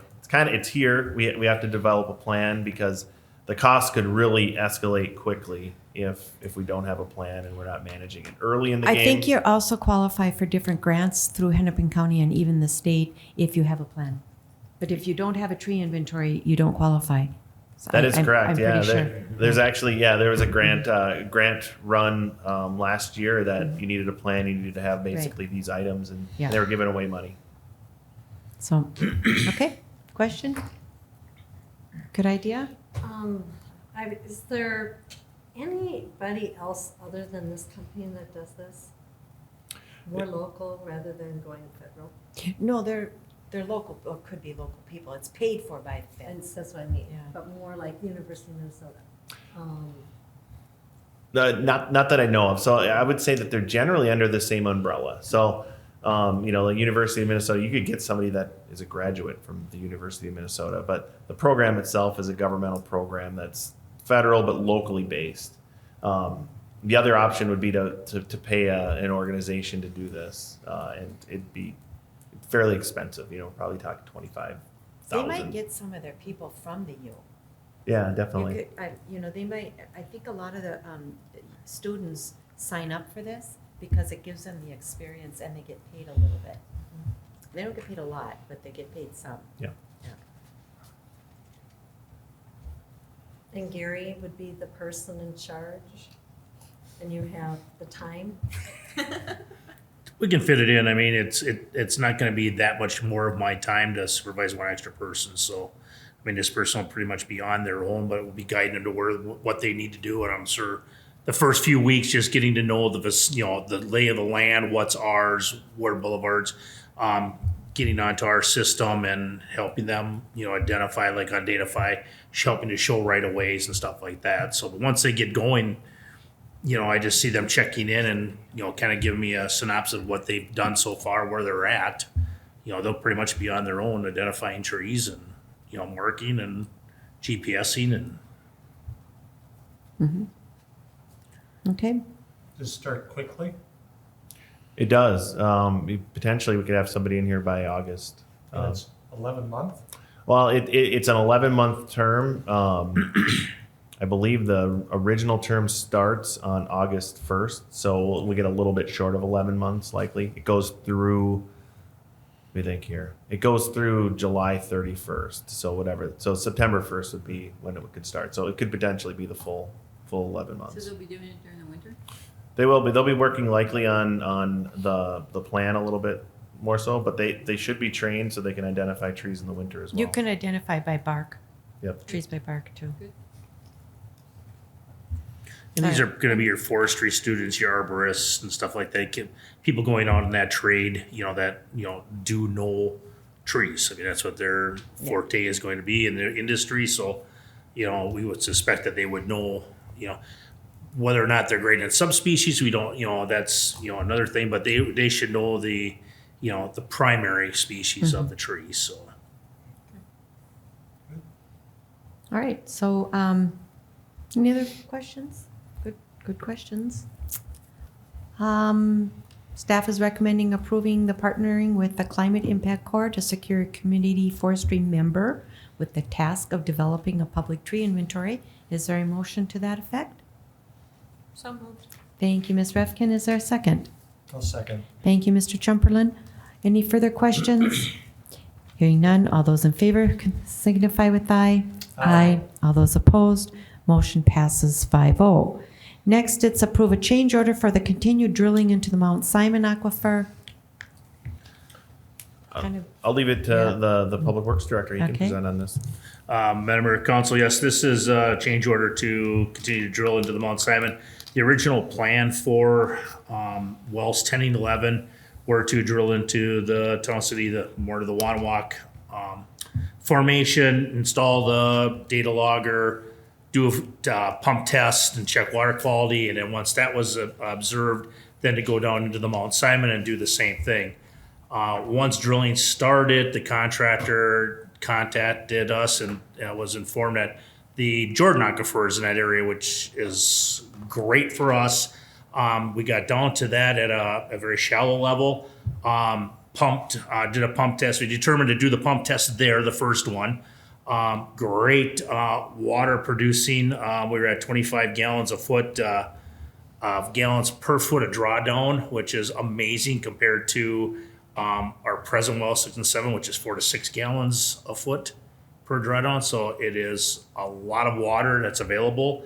The water quality analysis is not back yet, but the water that was coming out was excellent looking. You put it in a glass, it was beautiful. So knowing that, we decided to do that pump test there, take that, continue down then to the Wanawak. We found that, but unfortunately the water, like 6 and 7, were very nominal. I mean, we could get enough there, but what we're really looking at is if we would use the Jordan as our primary, and depending on a second one, we want a secondary well that is going to be able to have the capacity to operate the treatment plant at a great capacity. The Tunnel City, Wanawak, we do not feel is going to be doing that right now with the water quality. So if we take, say, the Jordan out of capacity, which we'll have to do once it's in 6 to 8 years down the road to do a well inspection, as per deemed by the Department of Health and DNR, you're supposed to check them. So we pulled it out. I would much rather have a secondary well that's going to be able to keep up capacity with that treatment plant. I do not feel we're going to get that out of there. So a decision was made at that point. The city administrator and I sat down, made a decision, talking with both WSB and the drilling company. We could not wait that extra, it was almost over a week, for them to sit there. Their drill rig makes money, and it's not making money sitting there, and they wanted to pull out. So we had to make a decision on the fly to continue on to the Mount Simon, which we are doing right now. I did not get an update today on where they're at, but since I needed to know, we did ask the question, if you would pull out, come back, what would the cost be? And roughly, today's dollars would be $140,000 for them to come back. So if they came back next year or whatever, if we hung on to that decision to keep that Mount Simon in our back pocket, came back in 2 years or 3 years to drill a third well, it might be $160,000, might be $170,000 down that area. So asking what it would be to change, to do that would be the $31,475. They went through, they identified what they would need to continue on to do that. They're going to be drilling down to a depth of close to 700 feet, so it is a fairly deep well. What we're hoping to find is that when they get there, it's going to be like any other Mount Simon well, where you're going to get a lot of good quality water flow out of it. They'll do the same thing. They will put down into the aquifer, they'll do test pumping, do their data logger, and then they'll do water quality analysis. But I personally feel, and talking with both Brian and Jasper on this, and them, that this would be a much more productive use of our time.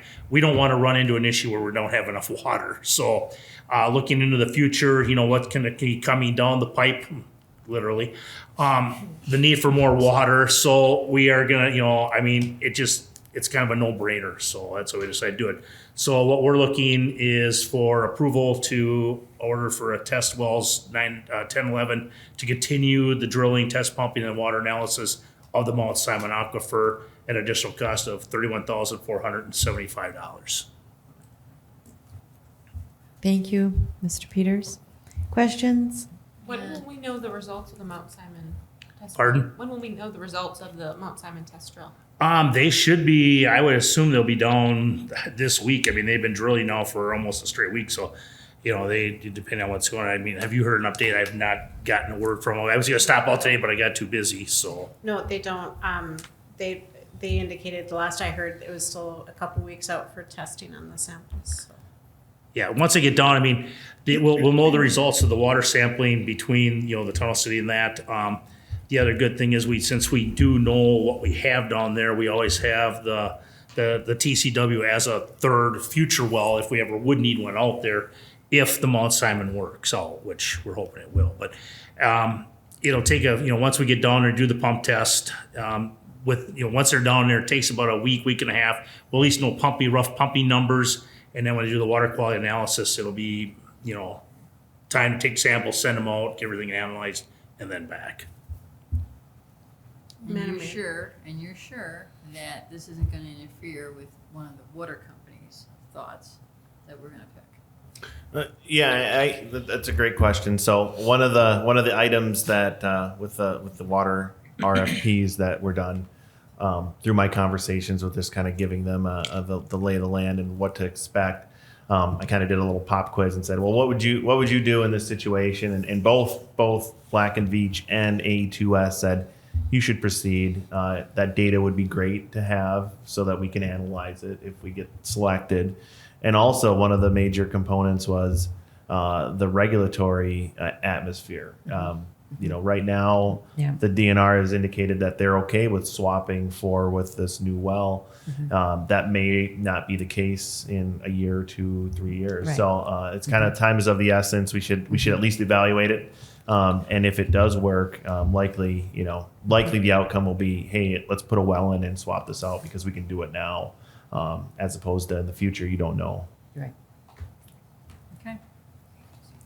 All right. So it's somewhat after the fact, but. I'd like to add one thing that Ms. Falsky just brought up, that this did not now include the water testing. So, Madam Mayor, members of the council, in addition to trout wells, additional drilling time, et cetera, there's some additional, the additional testing and being present for the pump test too. So there's some additional indirect costs of, I think we're looking at, was it about 5,000, Gary? I think is in that neighborhood.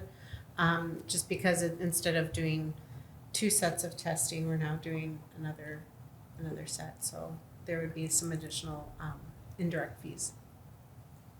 And those will come back to us. I mean, I'm assuming, or. Well, they would. Or do you want approval for that? I guess we're looking for council authorization to do that because we certainly had a limit on what we had for fees for test wells, 10 and 11, pardon me. What were they? Do you know? Oh gosh, I don't have it off the top of my head. Okay, I'm sorry. No, that's on me. Yeah. But we're just looking at, again, we're not looking at because the original one included the bid package and all that coordination. Mm-hmm. So I don't recall off the top of my head what the individual items were for testing and the pump testing and all that, but there's some additional coordination with this next phase. All right. So you're looking for approval for change order for the test well number 10 and 11 for the additional cost of drilling. It says test pumping and water analysis in the amount of $31,475. But you're saying that $31,475 is not including the test pumping and water analysis? There would be additional fees from WSB to coordinate the additional test well pumping. My apologies, I wasn't clear on that. So the indirect costs associated with being present for the test pumping. And can I just ask it really stupid? Why do you have to be present for test pumping? I mean, excuse me. But no, that's a good question. I guess it's not the entire time, but they certainly make notes of where they're at for test pumping and capacity so that we're able to pass that on as the agent of the city to be present for that. Okay. I guess. What they do when they're doing part of their analysis is, and they'll lay out actually what the actual drill core is going through too. They will document all that documentation of what sediments and what areas they've gone through to look at rock structure and stuff like that. They also want to make sure that the area between the aquifers is sufficient, that we're not going to get interference Right, between but the two, so. Gary, pardon me, but I'm still questioning why WSB has to be present for that. If they do a report and they're telling us what they're finding, I'm just not quite understanding. Also, I mean, just- we're not going to just openly approve an open-ended order. So we need to know what the amount is. Okay, so can you bring that back, and then if you don't have to be present? Or tell us at least, bring So that back. I was thinking it was $5,000 for the $31,000 in additional pump testing. And as far as bringing it back to a future meeting, the challenge is that the test well drilling into the Mount Simon Hinckley is already underway. No, we're going to approve that tonight. Right. We just aren't going to approve the costs until we find out the exact cost. The additional 5,000 is what we're asking. Correct, but my understanding is that work that takes place from the drilling that they're doing right now until the next city council meeting, that there's administrative work that is associated in the Okay. next 2 weeks. Okay, The water quality analysis is included in their bid as part of their line item. right. So the water quality analysis report is included in that. They did up that, it goes $3,700, and that is included as an additional fee from Trout Wells. Mhm. So, I mean, everything I have in there, I was accurate. It was the water quality analysis, it is the continued drilling, it's gonna be the testing, then so. Okay. I'm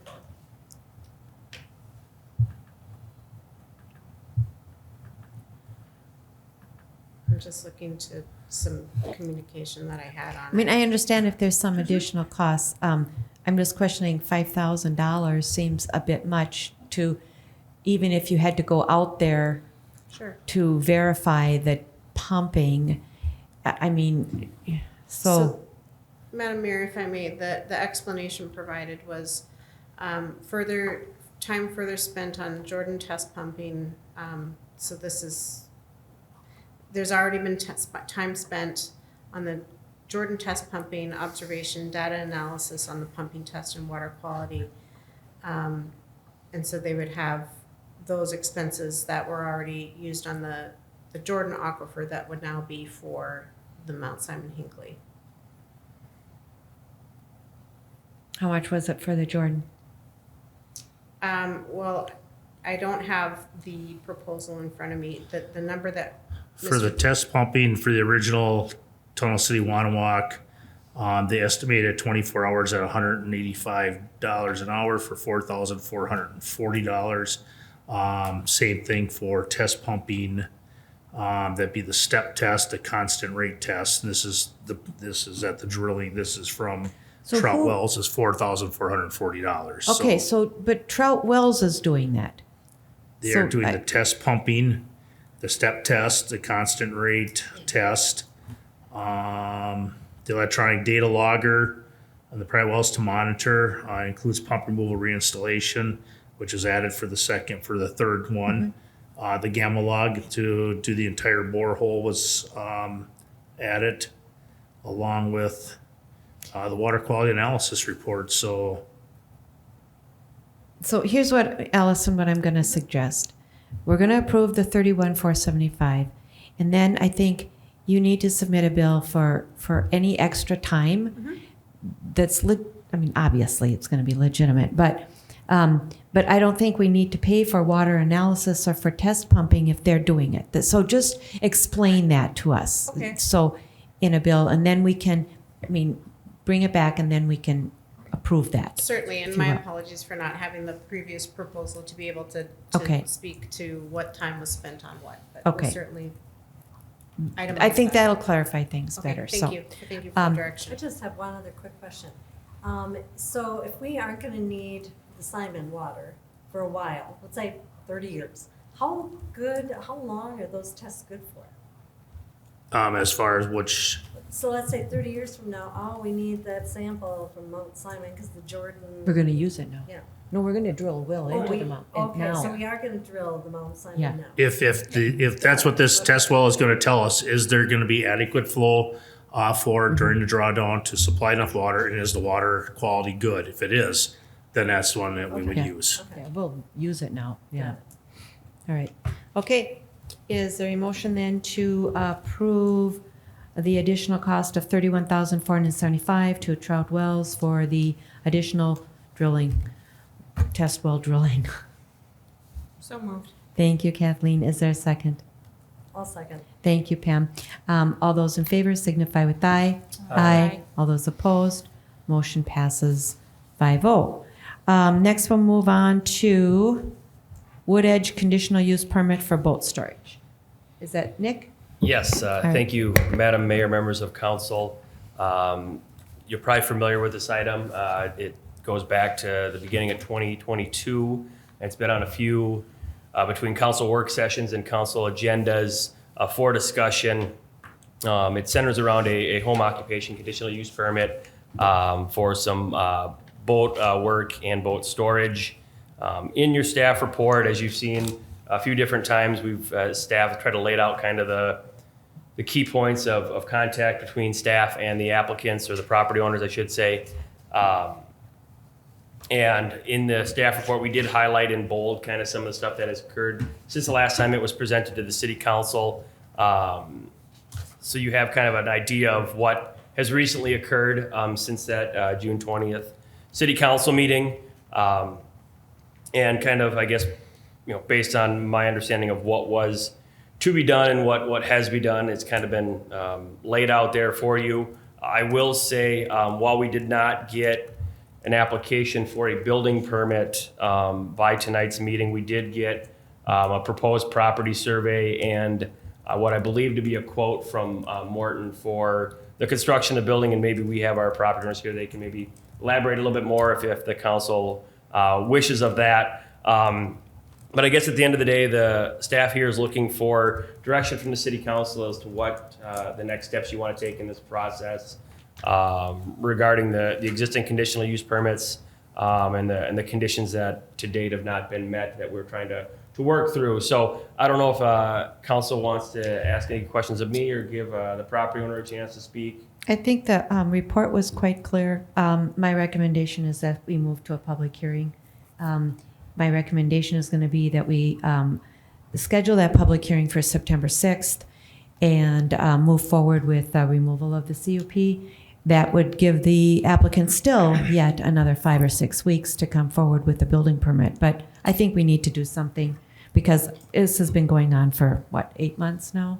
So 6, 7 months, actually years, because the conditional use permit was originally issued with the requirement to build that whole building. So, Mr. Beatty, do you want to weigh in? Well, Madam Mayor, Council, I just want to clarify what I understand the motion. I think what you're doing is, the motion is essentially to direct staff, is to call for a public hearing on the revocation of the CUP and direct staff to prepare the appropriate notices and resolutions for that purpose to be brought back to the September 6th meeting. That's what I would do. And where did the public hearings for the neighbors? What's the public hearing? Yeah, Madam Mayor, Council, there is a process, of course, for granting a public, for a CUP, which involves a public hearing notice to the neighbors. Basically, we're undoing that. And so I think it's appropriate to go through essentially the same process. You don't have to go to the Planning Commission, but it would be a notice to the neighbors as well as to the applicant saying that we are going to consider a revocation of the CUP, which would prohibit this property owner from conducting that business on that site. Hold a public hearing, let people see what they come in and say what they want to say, and then you can make a decision that night or at a future night as to whether you wish to revoke the CUP. Thank you. How did you arrive at the September 6th date? Is that the timeframe that's needed for the public hearing? You can do, I talked with Ron earlier and he said we could do it as early as the second meeting in August. The first meeting in August, they wouldn't have enough time. The second meeting in August, we could do it then as well. So we would have an option either at that time or the following meeting, the 6th. Now, keep in mind, you can hold the public hearing. You wouldn't have to make a decision, yay or nay, at that time, but I think you'd want to. So you're thinking September 6th gives the extra time? I like August 15th. I'm with Kathleen on that. Okay? All right? Okay? May we say anything? I'll give you 3 minutes. Okay, well, You have to come to the microphone so it can be recorded. Thank you. well, I'm Karen Riddick, and I was not around in 11 or anything, so this is all new to me for the year. And just now, you heard that Gronberg couldn't get to it because of the weather this year, and you heard that that was pushed back. We did everything we could. We are now have the quote. We were going to get the down payment. Morton said, we will get your permit this week. So you're pulling the plug now when we've done all this work for a long time. Now, I get it. From 11 and all those years that I wasn't around, I have to say that. But right now, I mean, we have, I'm sorry I got this to the 11th hour today. Gronberg did too, but we've got, you know, the quote and everything from Morton. And they're So if ready you to have, go. okay, good. Then they'll submit it. We'll have the hearing on the 15th, and we can make a decision then. If you have a signed contract, a down payment, a building permit in hand, we might decide differently. But I think we need to move forward and make it very clear that we are very serious about this because we have to enforce our ordinances. We understand that. And Okay. since the beginning of this, when I first heard it for that first meeting I was at, we started working on this. And it's just like now. Well, it sounds like you're coming to, Well, you're right, because gonna Morton, be in able his to make letter it. that you got, Nicholas, you see, he said right there, we will pursue the permit and everything for you.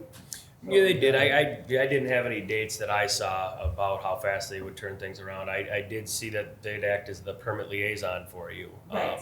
But yeah. So I think if you gave Gronberg the, told them, hey, we either have to have a building permit in hand, we have to have a signed contract with Morton, we have to have a down payment. I mean, we have to have this done by the 15th.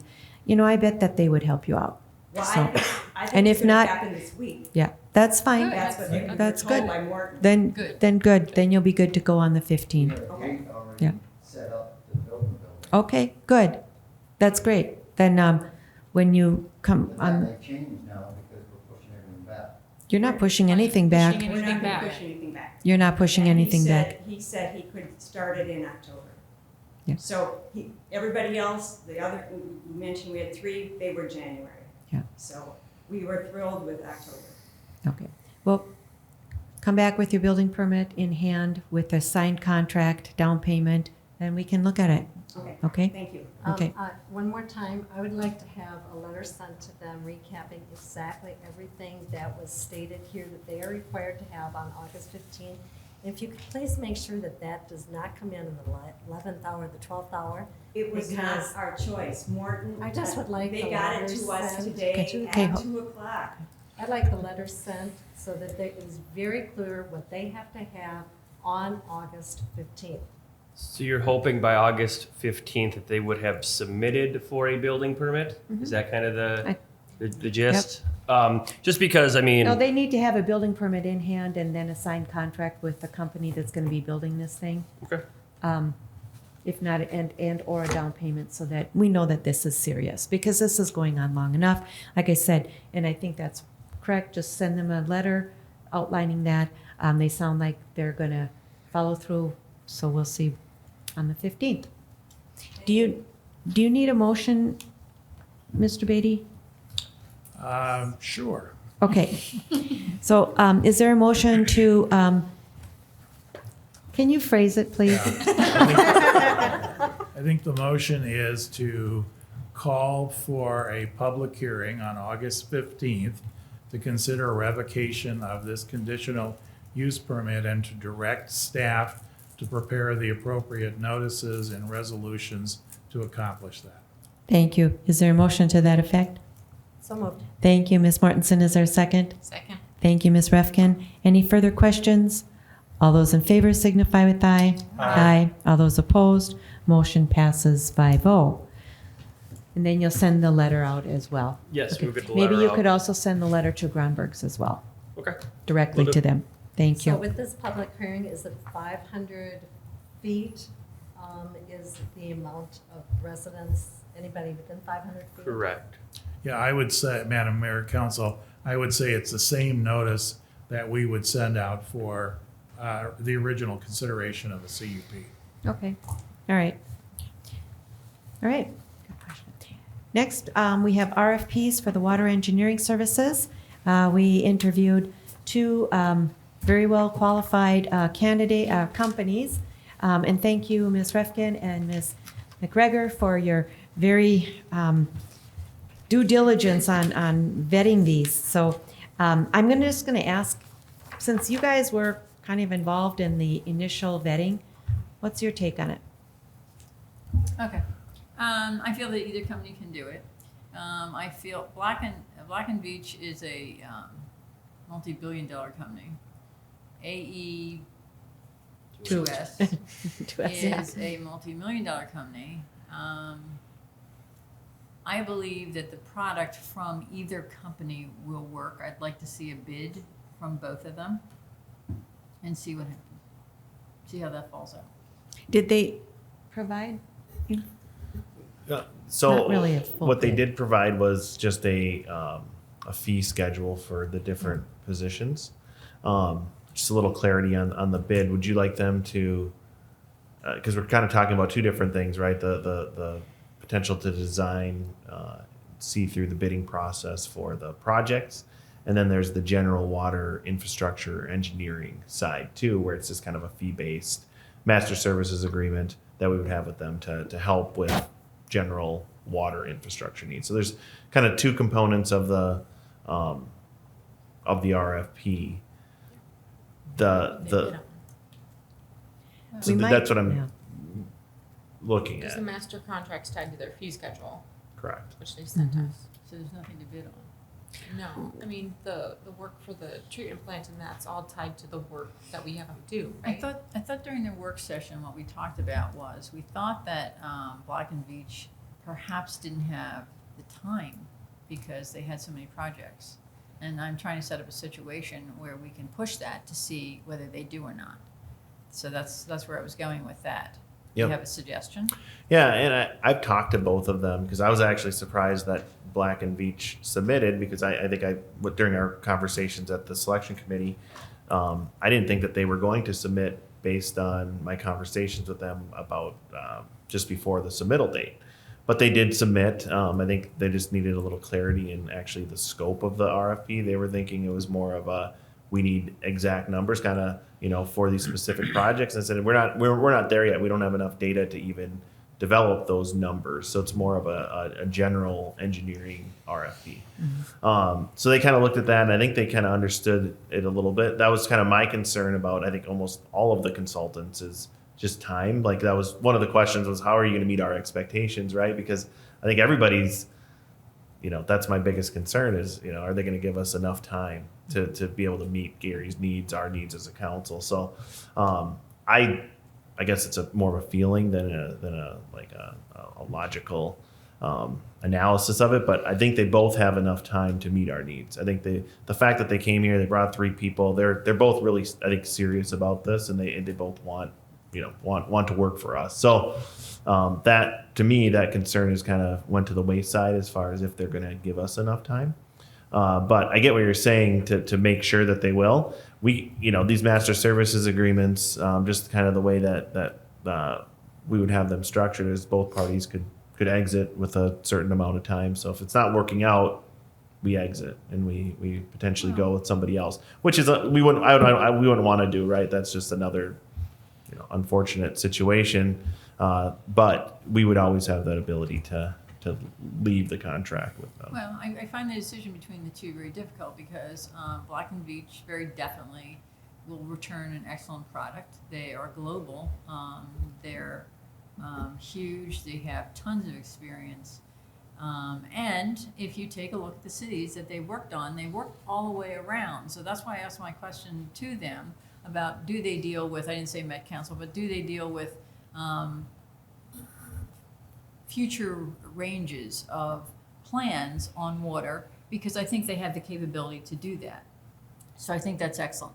On the other hand, AE2S really did due diligence well.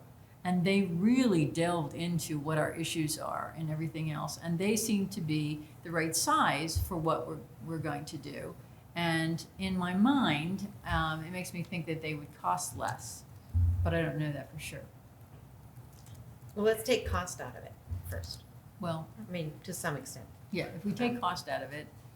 If you take cost out, because quite honestly, I think they're both gonna be very similar. Schedules are close. Yes. But for me, cost always is a factor. Yeah. And just looking at comparing project manager one, so maybe, but their project manager one has different responsibilities. I mean, Right. it's still kind of a moving target, but basically, AE2S general cost chart was a little less per hour for most of the categories. Right. I mean, we liked AE2S most in the meeting. Their report's good. They spent the time with Gary. They found out all the issues with the system. Black and Beach performed better today. Polish. I like both. Again, I like AE2S's report. I like everything they did. Personally, I'd much rather listen to Black and Veatch at future council meetings. But that's not a reason No. to No. That's a reason to pick a firm. I know. It's not. No. I think they'll both do a great job. If we're going purely on cost, AE2S will be less expensive based on their numbers. Yeah. I don't think either one will provide us with what we need. Gary, I think, likes AE2S more. I do. I take, I thought it was the biggest thing for me is spending that almost 4 hours at the treatment plant, going through, looking at that stuff, asking myself and Mike questions, was a lot. Plus, they do have in-house SCADA, which to me is very I important. know, your eyes lit up when they said that. I mean, and I've talked to that before when they were here, and that to me is a very big part of a lot of our issues right now. So it's getting that set up. So I would say the one aspect of the question that Black and Veatch kind of were low on is like what happens. The question that Gary posed, well, what happens if it's 2 a.m. on a Saturday, and then they kind of skirted around that issue. I didn't really like their answer because they said, well, we could get to it Monday morning. That's not good enough, So that was, I would think, the only difference. The only thing I didn't like is, no, it has to be dealt with immediately. Sometimes it has to be at 6 o'clock on a Friday evening, but, and then there's SCADA. Black and Veatch says, yeah, they do definitely have those people, but not here. So those were a few differences. I agree. Both can do a great job. I would feel a little more comfortable with AE2. Yeah, I think we're fine. But just in reviewing my notes, and Gary, I was going to ask you what you felt comfortable with, so thank you on that. I felt AE2S had the best of the two written presentation. I really like how they dug in and talked to us directly and spent time with Gary to do that. The other thing that I really liked that Nicole said is they focus on communication. In my experience in business, most of the time things that fall through the cracks is because there's lack of communication. So that was really a very key point for me, that they take so much energy and put it towards that. So I found that very good. So I do like both of them, but a little bit better I like AE2S. So that's all fine with us. John, do you want to say any more? I mean, I came here thinking AE2S, and obviously not prejudging, but just came here after reading through. I think part of that was influenced by the detail where they addressed and talked about many of the things. They had done their groundwork, already hit the ground running with this data that they've already built in here. Again, costs, I know they're kind of nebulous and comparing what they do versus what the other one does, but their cost rate's a little lower. More local, regional versus worldwide. I don't think that detracts experience-wise. Just to say it's a worldwide company doesn't mean they have more expertise than the next company. AE2S has been in this business for quite a while. Their presentation wasn't as polished, but that doesn't mean that the knowledge is not there and the capability is not there. So I would lean to AE2S. I think the type of project we're talking about, my feel fits them better. The references they gave, the work they've done. I think they work Minnetrista, et cetera. I think I'd go AE2S. Okay. All right. So do you need a motion? That would be nice, yeah. Okay. Yep. If I may, can I interject one thing? Yes. So AE2S, one thing that they demonstrated is the ability to kind of reach out if they need some additional technical expertise and partner with like Black and Veatch. So you're getting that, right? Whereas I don't know if you'd get that with Black and Veatch. They'd likely keep everything in-house. Because they have so many. Because they have enough resources. But to me, that really, that component spoke a lot to me because, you have to kind of know your own limitations, and it seems like they do. So if we would run into a technical, some technical area where we have some weird chemistry going on or something like that, I think we kind of, AE2S would be able to handle it, but if they couldn't, they'd be okay with reaching out to somebody like Black and Veatch. So that spoke a lot to me. But what we're looking at is a motion to proceed with entering into a master services agreement with AE2S for water infrastructure engineering services is what we're looking for. Thank you. Is there a motion to that effect? So moved. Thank you, Ms. Refkin. Is there a second? I'll second. Thank you, Pam. Ms. Mortensen.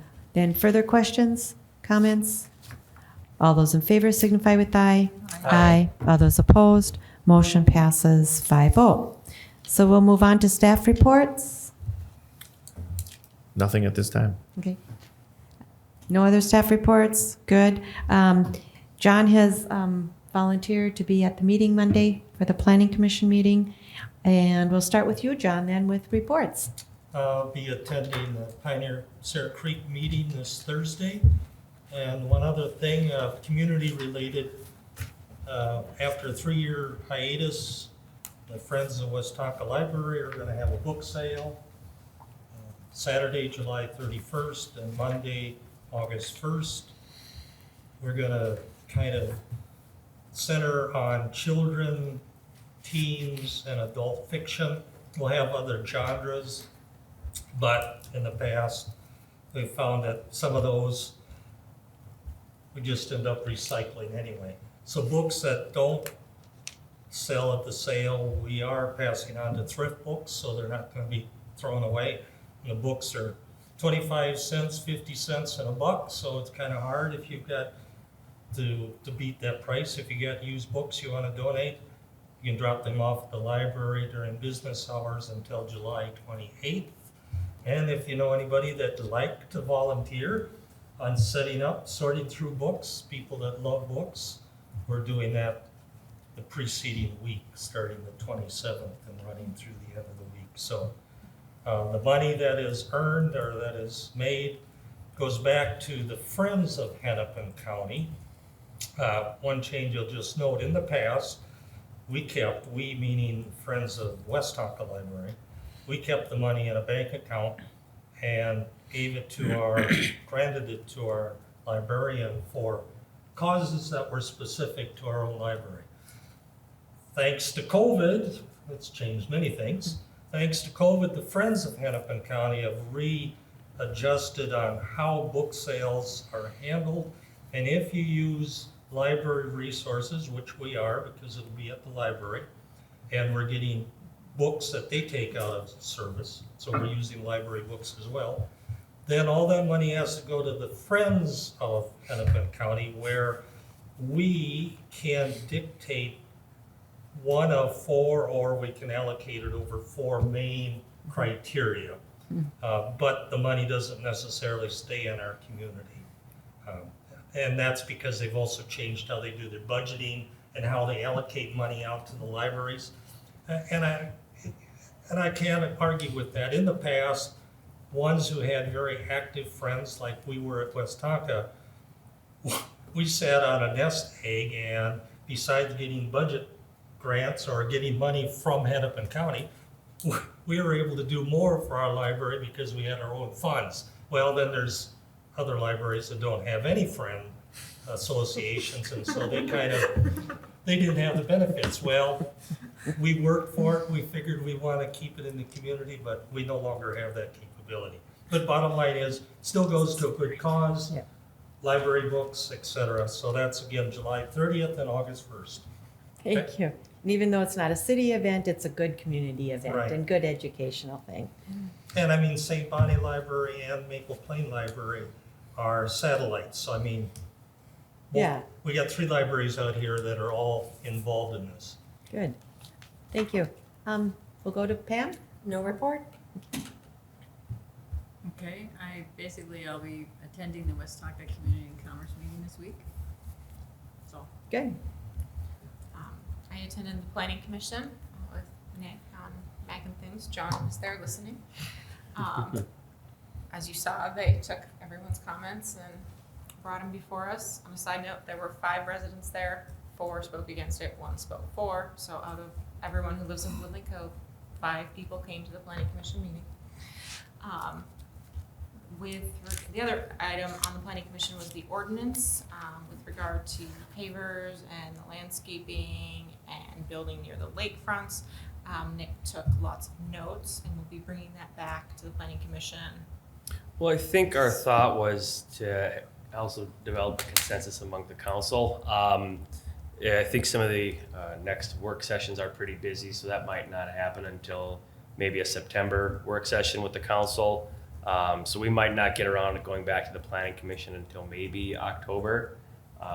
So hopefully we can get something in here and on the books by the end of this year. So then when we start 2023, we'll have a clear and concise understanding of some of these things that have changed over the years and some of these things that we've been implementing that we want to keep moving forward. So. And then Jasper and I attended the Mound Fire meeting last Thursday, the 14th. This was their budget meeting. We got a tour of the apparatus bay so we could see the equipment and see what chief will want to be replacing, which was a lead into the budget meeting. On the plus side, we discussed that with the staffing and that the firemen want to keep a heavy equipment truck and a pumper truck, but chief thinks it will be best to budget for just one truck that does both, which is called a heavy equipment pumper truck. So basically combine the two. Those run about $900K right now versus 1.3 for 2 new ones. So in the long run, that will be better. For the CIP for the fire station for 2023, they're going to resurface the apparatus bay. Chief ordered 25 new sets of turnout gear for the men, which cost $93,000 and change. As always, they're cheaper now than if we wait till next year to buy them. Budget discussion, Chief presented 3 options for 2023. All the city's representatives agreed with option C, which will now go before Mountain City Council for approval.